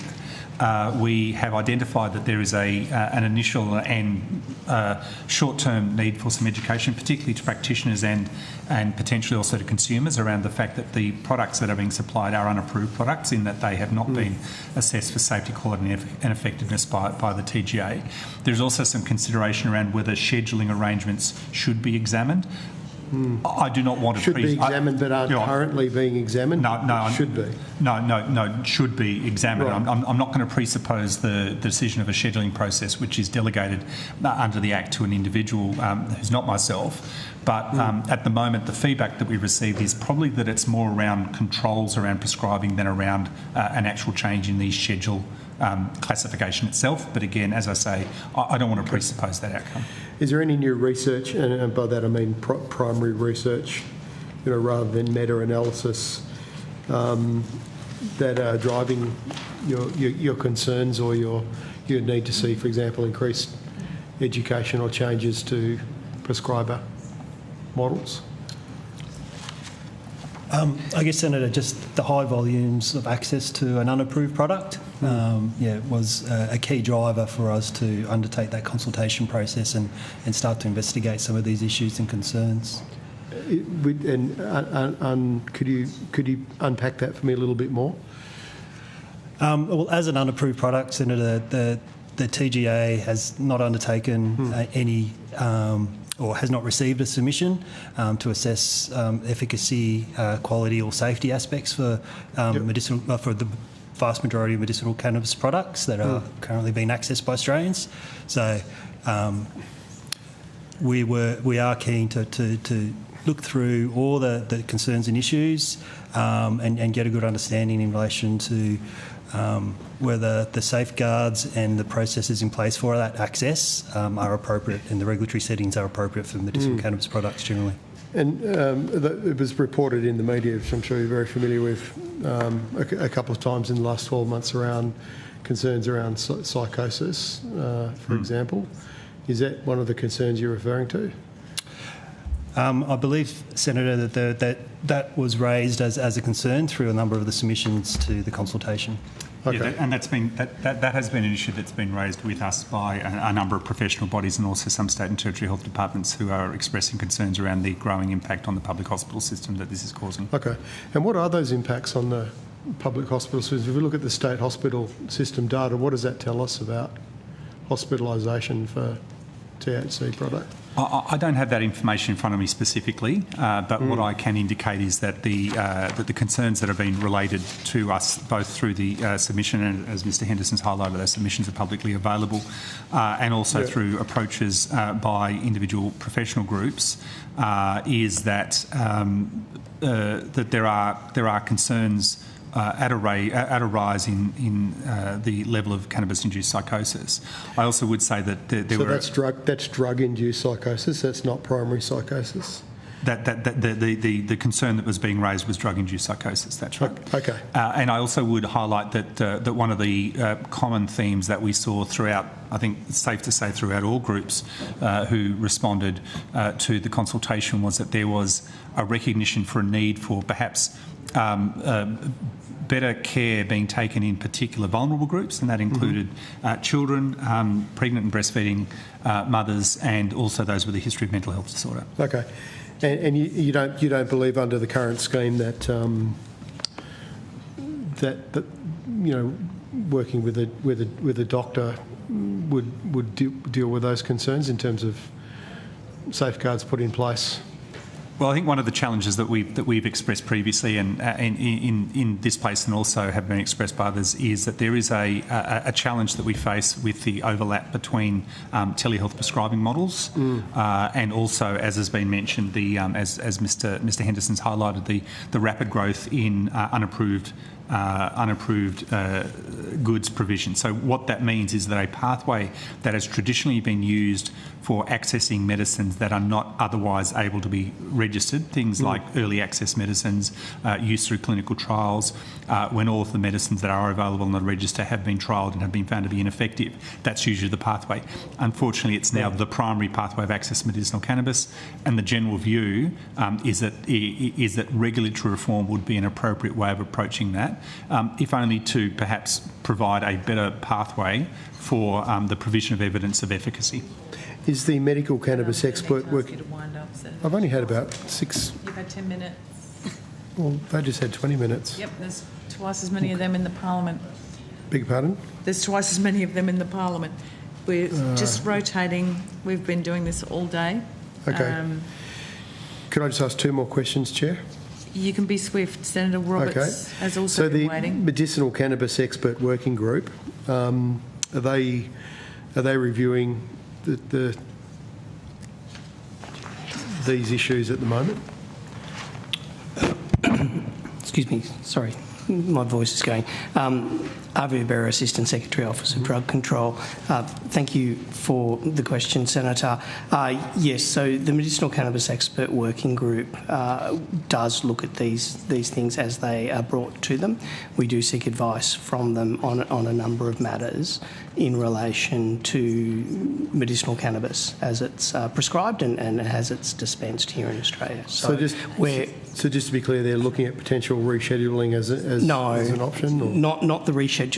So firstly, I think to the comments that Mr Henderson and Professor Lawler said, as part of the review, we haven't made any submissions to the Advisory Committee on Medicine Scheduling in relation to scheduling. The only thing we've done is given them a brief on what the findings were from the consultation. So there is no discussion in relation to any specific scheduling changes. Okay. In terms of the Medicinal Cannabis Expert Working Group, I understand they were established in July 2024. They had an inaugural meeting 17th of April. Prior to that, but there's no details of the members of the group that have been made public, or the appointment process, the terms of reference for the working group. I've had a look on the website. Perhaps I've missed it, but are these details publicly available? No, Senator, they're not. It's not a statutory advisory committee. It's one that provides advice just to the department.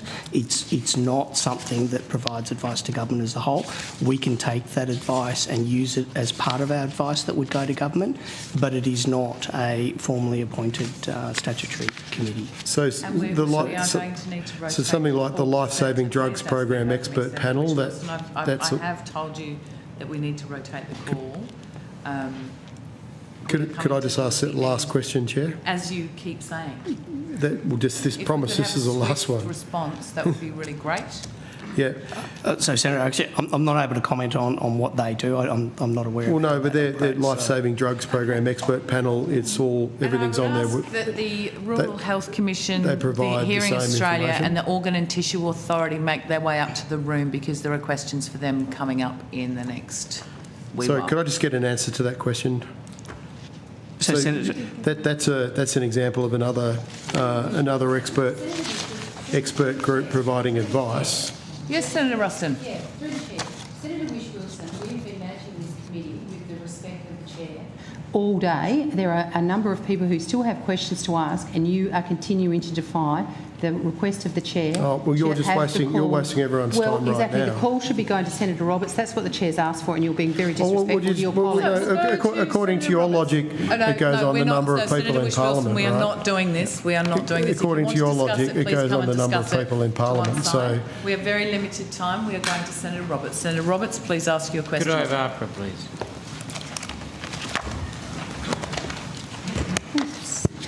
To her.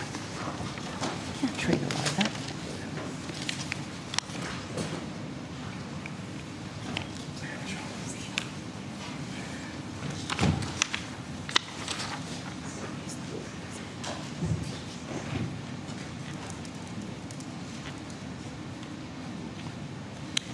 Thank you, Mr. Antistana. Thank you all for being here.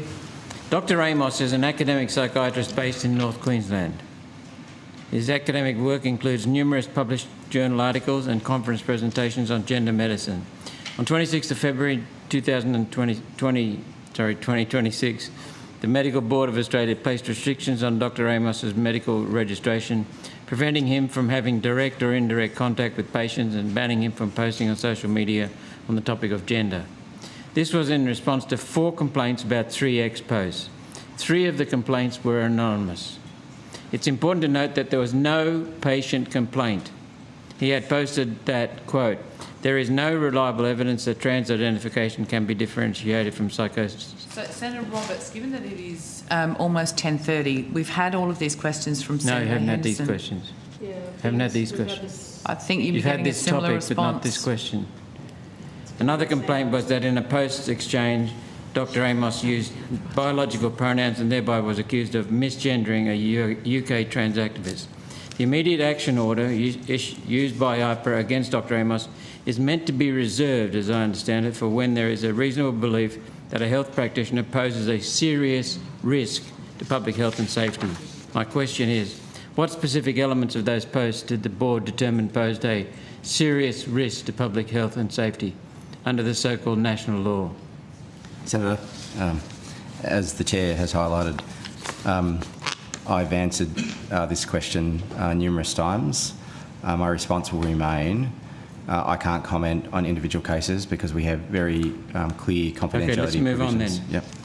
Does a health practitioner have the right to refer to Okay, Senator a Roberts, just one moment. I hope it is a point of order, Senator Henderson, and not commentary. No, of course not. Just a point of order in relation to advice that I've just received through the Secretariat. If this information is public, there's no basis not to answer these questions. So we've checked the advice with the Chair. So I would just challenge... You haven't checked the advice with the Chair? Sorry, I meant with the Secretary. Apologies.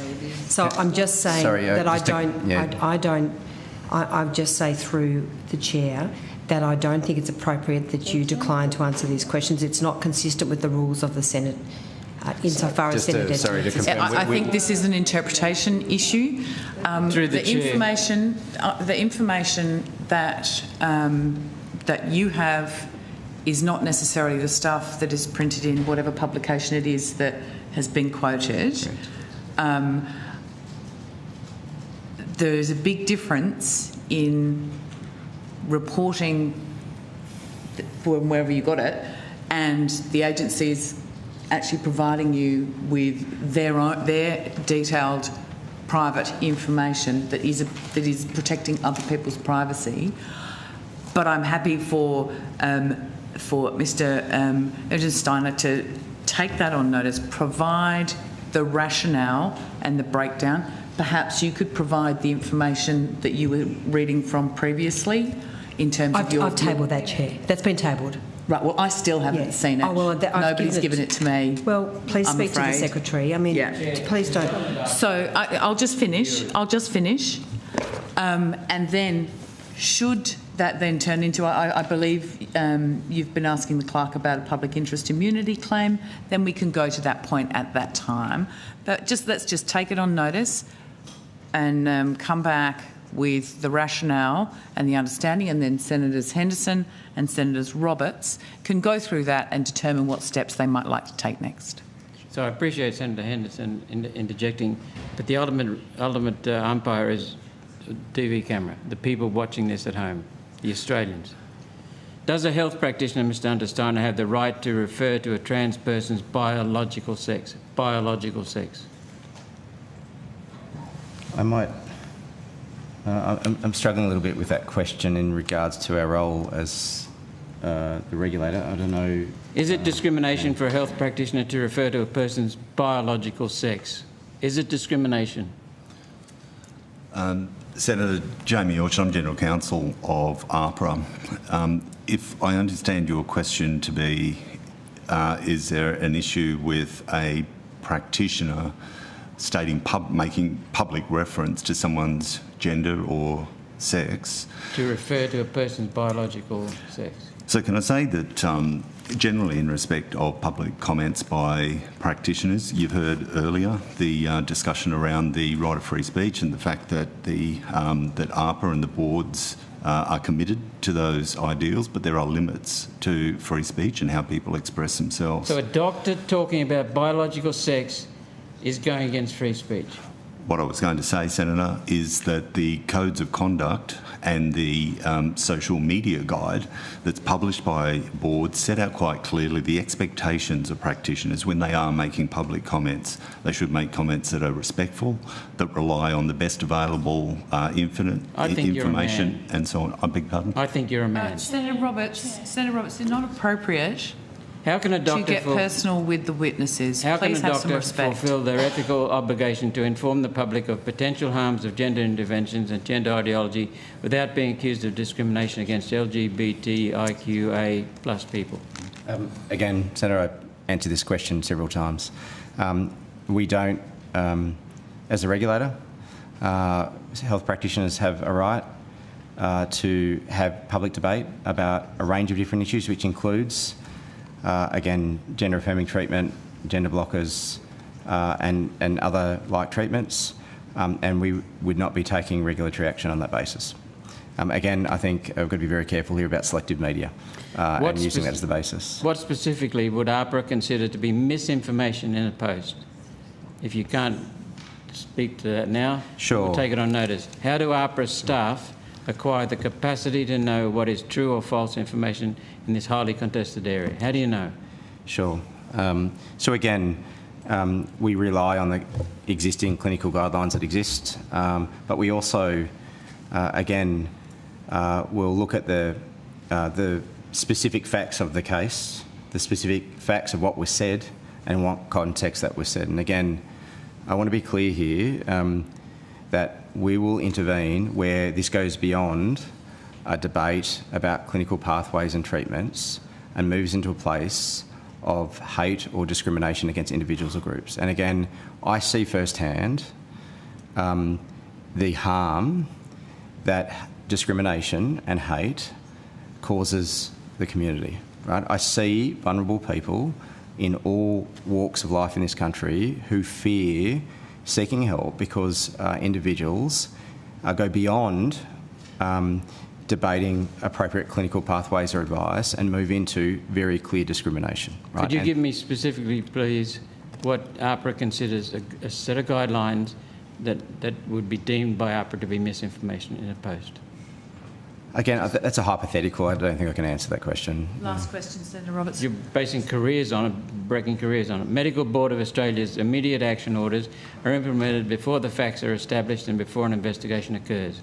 Is it reasonable to destroy a doctor's career for 3 social media posts without conducting an investigation?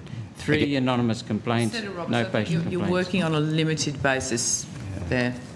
Yeah, again, I'd just say I don't agree with your characterisation there, and again, there's a lot more information that won't be in the public, isn't appropriate for me to talk about. I've got legal obligations that I must meet. Thanks. Thank you very much, Mr. Steiner. We'll now go back to Senator Ruston. Okay, just while the agencies are getting here, I was just wondering, just some quick questions around the Health Peak Advisory Bodies program. And then I'd like the Rural Health Commissioner.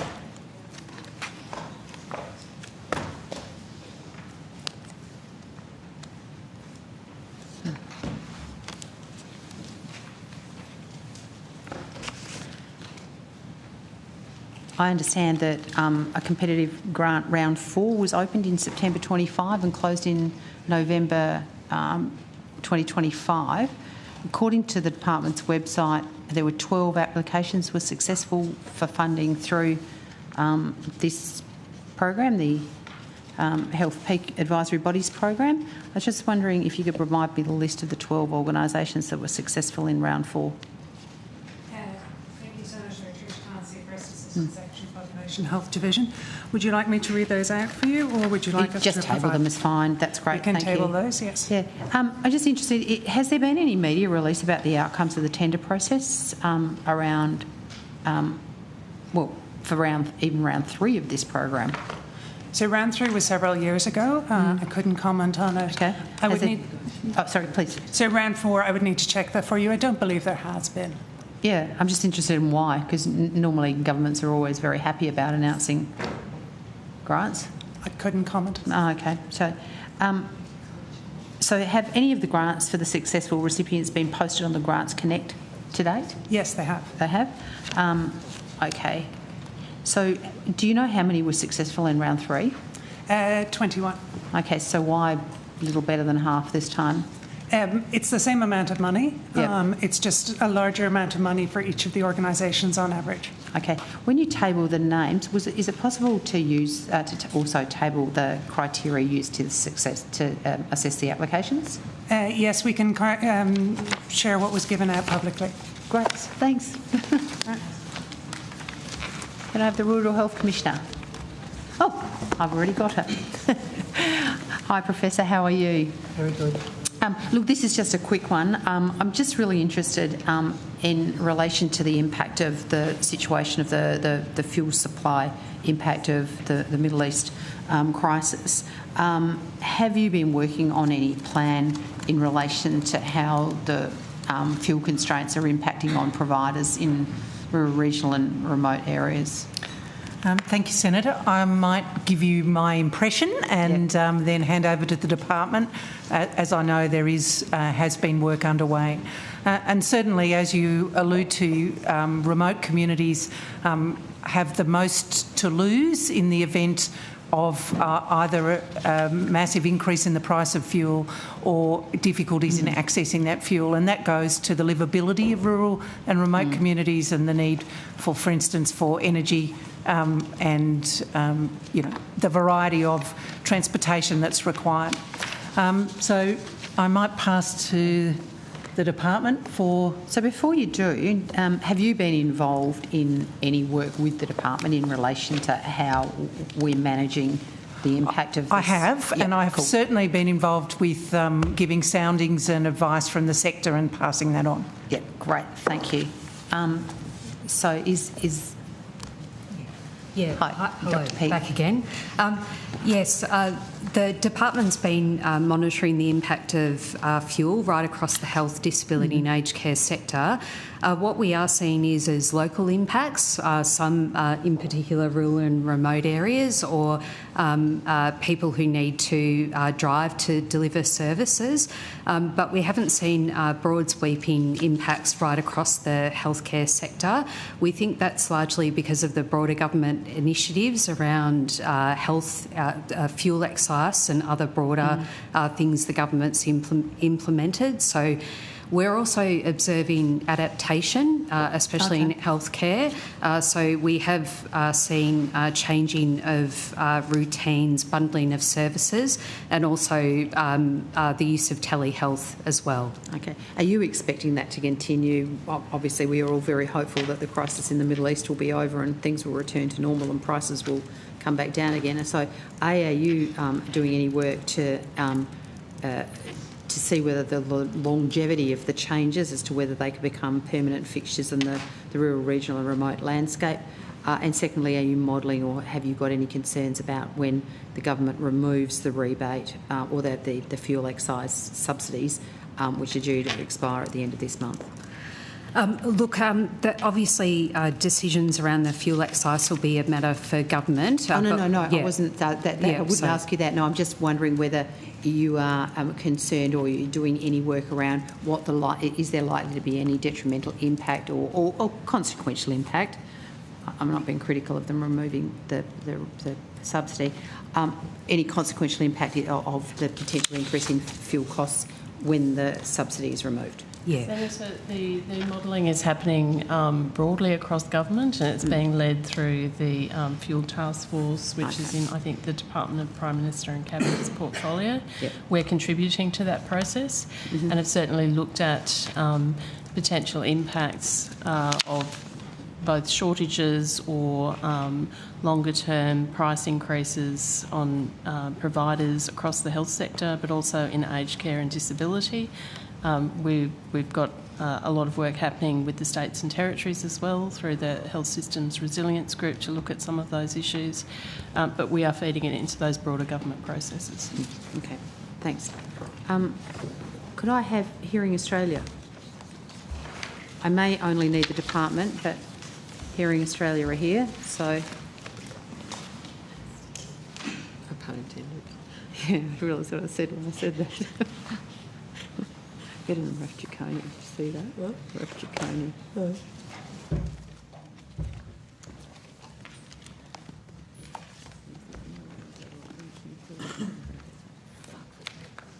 It's live.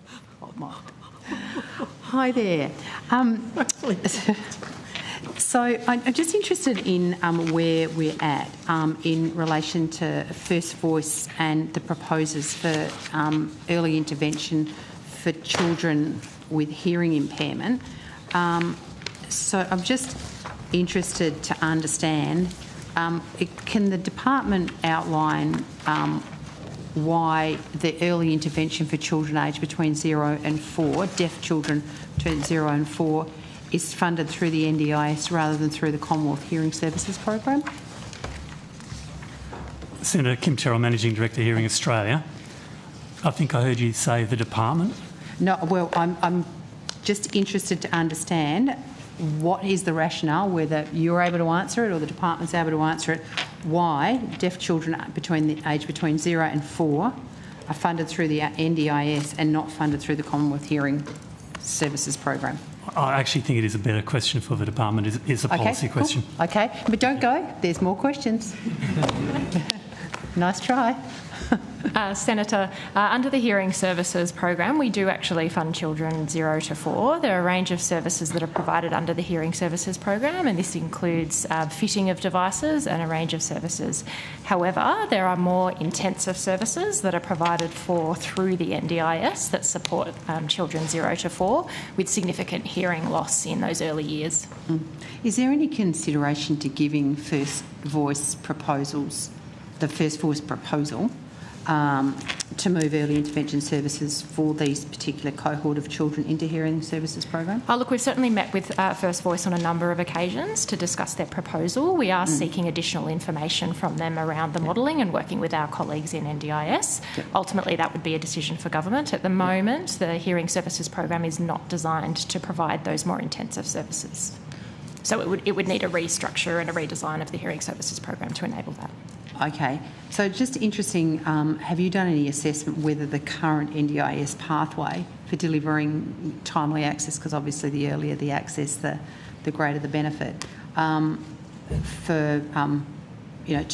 intensive listening, spoken language intervention for children, have you assessed whether the current pathway is the optimal pathway? We have had conversations with our NDIS colleagues, and it's something that you could refer to them later in the week. But we have looked at potential wait times, and we understand that children 0 to 4 are on an express pathway through for hearing loss to assessment. So I don't have the exact numbers in front of me, but I understand that it's weeks into the assessment pathway so that they can access those services. So I suppose the fundamental question here is, is it accepted that early intervention for deaf children is time critical and depends on access to those children and the services in a very critical window? Would that be agreed? Yes, and my colleagues in Hearing Australia might have a view on that as well. Mr. Terrell, you get to... Senator, I think we can answer that question. Yes, it's absolutely critical that these kids get as quick support from us and from early intervention providers as quickly as possible. And we work very closely with the NDIS to make that happen.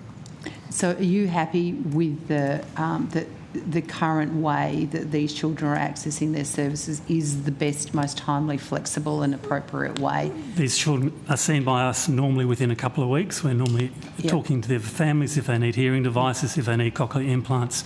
That process is happening very, very quickly. We also then make sure we do a warm handover to the NDIS to make sure that those children are then connected if they need early intervention support. So from our point of view, I think the system's working very well. Okay, that's great. Thank you. One more. Could I have the Organ and Tissue Authority?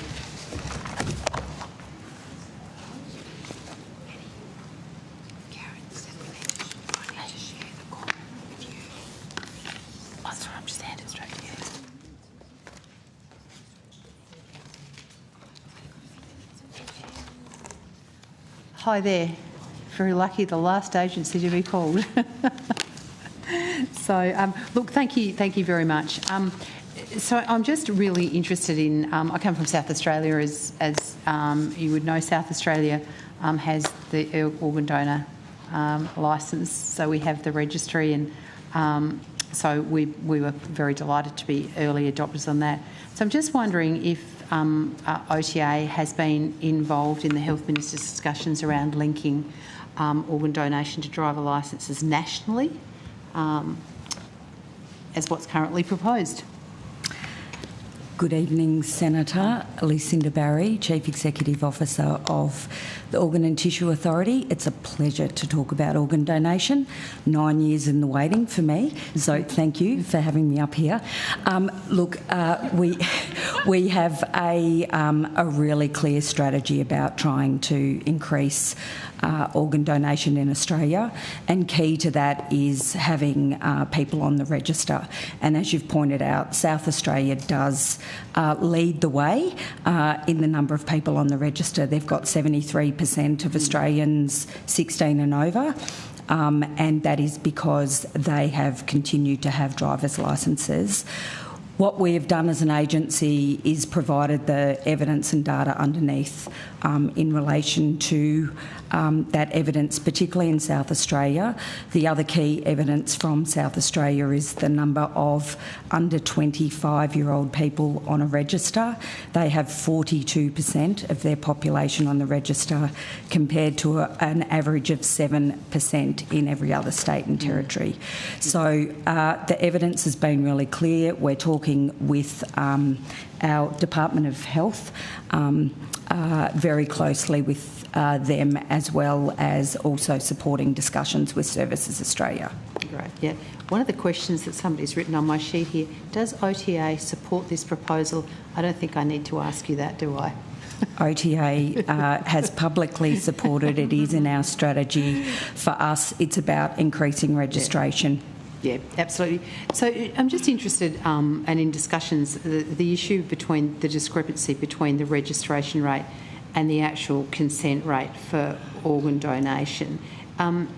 Does that still remain, there is a level of a gap between the desire of the person who's the recipient and their family members?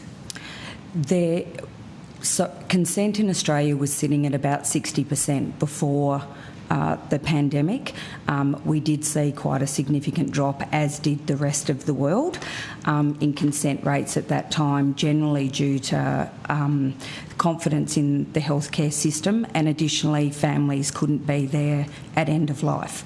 What we have done is seen consent has struggled to come back. We were sitting at 54%, but I'm pleased to say as of today the consent rate in Australia is at 55%. So we are working towards increasing consent. 4 in 5 Australians indicate that they support donation, but only 1 in 3 are registered. The really key reason that we want people to register is more than 8 in 10 families, when they're approached in the hospital, will say yes to donation if you are registered. So it is the biggest indicator of a family saying yes, because they don't need to make a decision on that. We also encourage families to talk about donation. So 60% of families will say yes, even if they've had a discussion. So the impact of having people on the register has a direct impact on increasing organ donation in Australia. I also, just while I'm here, our stats today show we had our highest donation rate last year in 2025, and we're actually 10% up on that again this year. So our consent rate's going up, our donation rate's going up, but it's really, you know, the key message for the public, and we work with public and hospitals, but it is to have that conversation about donations. So we want everyone to have that conversation about donations. So thank you for having me here. No, thank you very much, and acknowledge the incredible work that you are doing, the incredible work in South Australia, and my dear friend Oren Clemick, who never leaves my door unknocked on when it comes to advocating on behalf of organ and tissue donation. So thank you very much for everything you do. Thank you. Thank you. We'll go to Senator Roberts. Thank you, Chair. Back again, please. No, just butt in.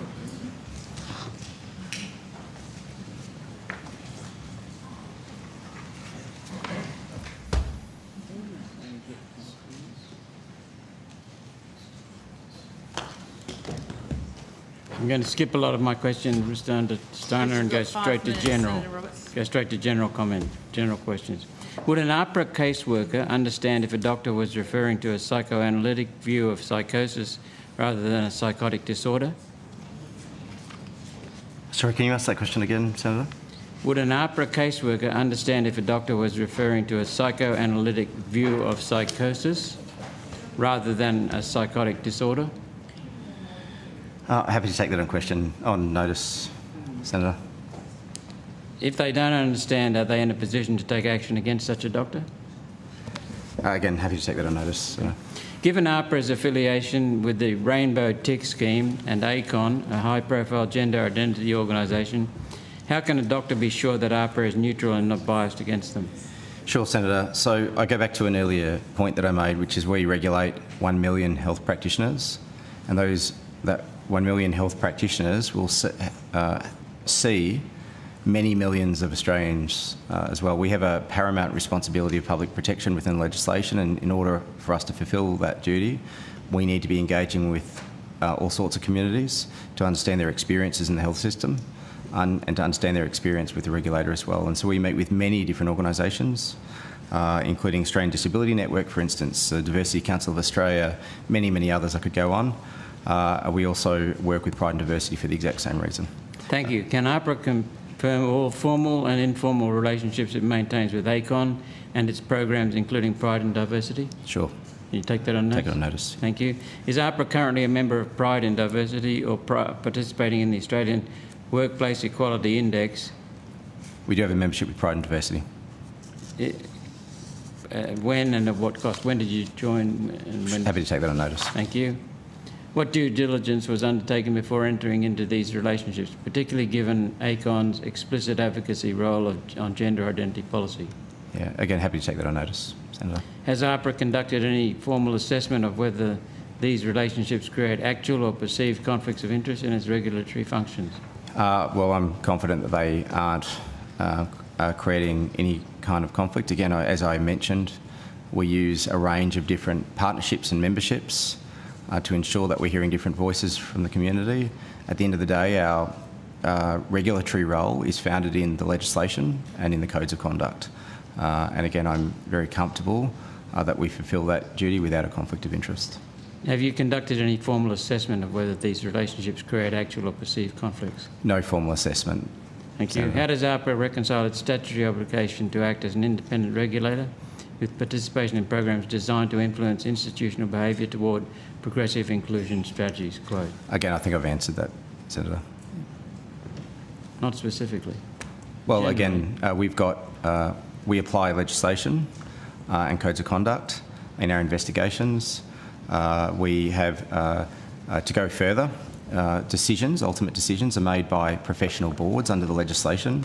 Professional boards and the members of the professional boards are not employees of AHPRA. They are statutory appointees appointed by the ministers, being every state and territory health minister and the federal health minister, so they are independent of AHPRA in that sense. And so again, there is an arm's length arrangement in decision making. And then beyond that, there is a right of appeal through to tribunals and even the higher courts. And so again, there is a very robust regulatory and legislative framework that ensures that there isn't a conflict of interest that occurs as a result of, again, us listening to different members of the community to understand their experiences. Do you know what it costs to go to court? Senator Roberts, we're going to have to rotate the call. This is your last question. Okay. Has AHPRA received advice, internal or external, on whether alignment with advocacy organisations risks regulatory capture or bias? So I'll take that on notice, Senator. Thank you, Chair. Thank you. Thank you, Mr Understeiner. Senator Henson, you can run us to 1 minute to 11. Thank you very much, Chair. Look, I just want to table a number of posts that were posted by Dr. Gillian Spencer, and this was a post on X where she says an article from the Australian newspaper by Stephen Rice about how AHPRA is in bed with LGBTIQA+ activist groups. When the Royal Commission into harm to children from gender intervention occurs, doctors will be asked, why didn't you speak up? Their answer will be, I feared AHPRA would take away my livelihood. By suppressing dissent, AHPRA has allowed medical harm to occur to children. It's AHPRA that needs restrictions. They should only be allowed to investigate clinical complaints from real patients. Dr. Spencer also posted, and I've tabled that document as well, the notification she received from AHPRA in relation to that post, and there were allegations that her post constituted an intention to discriminate against transgender individuals. Is it AHPRA's position that a doctor who criticises AHPRA's handling of a regulatory matter risks being accused of discrimination? No. Senator. The evidence suggests to the contrary. When I look closely at what Dr. Spencer has actually posted, she was not making any comments that could be construed as discrimination. She was being very critical of AHPRA's attack on Dr. Amos, that AHPRA was being negligent in not safeguarding the rights of medical practitioners to speak up when children were being harmed. So I've reviewed very carefully your allegation that you made that's now on the public record. Mr Untenstadter. What was the allegation that I made? I've just tabled the document and we're very short of time. Yes. I'm very, very short of time. If you genuinely wanted that to be looked at, you would have tabled it earlier and allowed people to have a look at it. You have precisely 1 minute to make your last grand statement. Thank you, Chair. How can AHPRA maintain public confidence in its impartiality when a doctor criticises AHPRA and subsequently becomes the subject of an AHPRA notification process, which I would say were on the grounds of a concocted allegation, a false allegation of discrimination? Before Mr Unstensteiner responds, can I just make the point again that he has said repeatedly he can't comment on an individual case, and we don't have all the evidence before us, only partial things from particular perspectives. So we've had a ruling on that, Secretary, and Mr Untenstadter, these are matters on the public record. So I would ask Mr Untenstadter So just to be very, very clear, to address Mr Utensteiner has agreed to take on notice the materials you've tabled, which are from whatever source, and come back.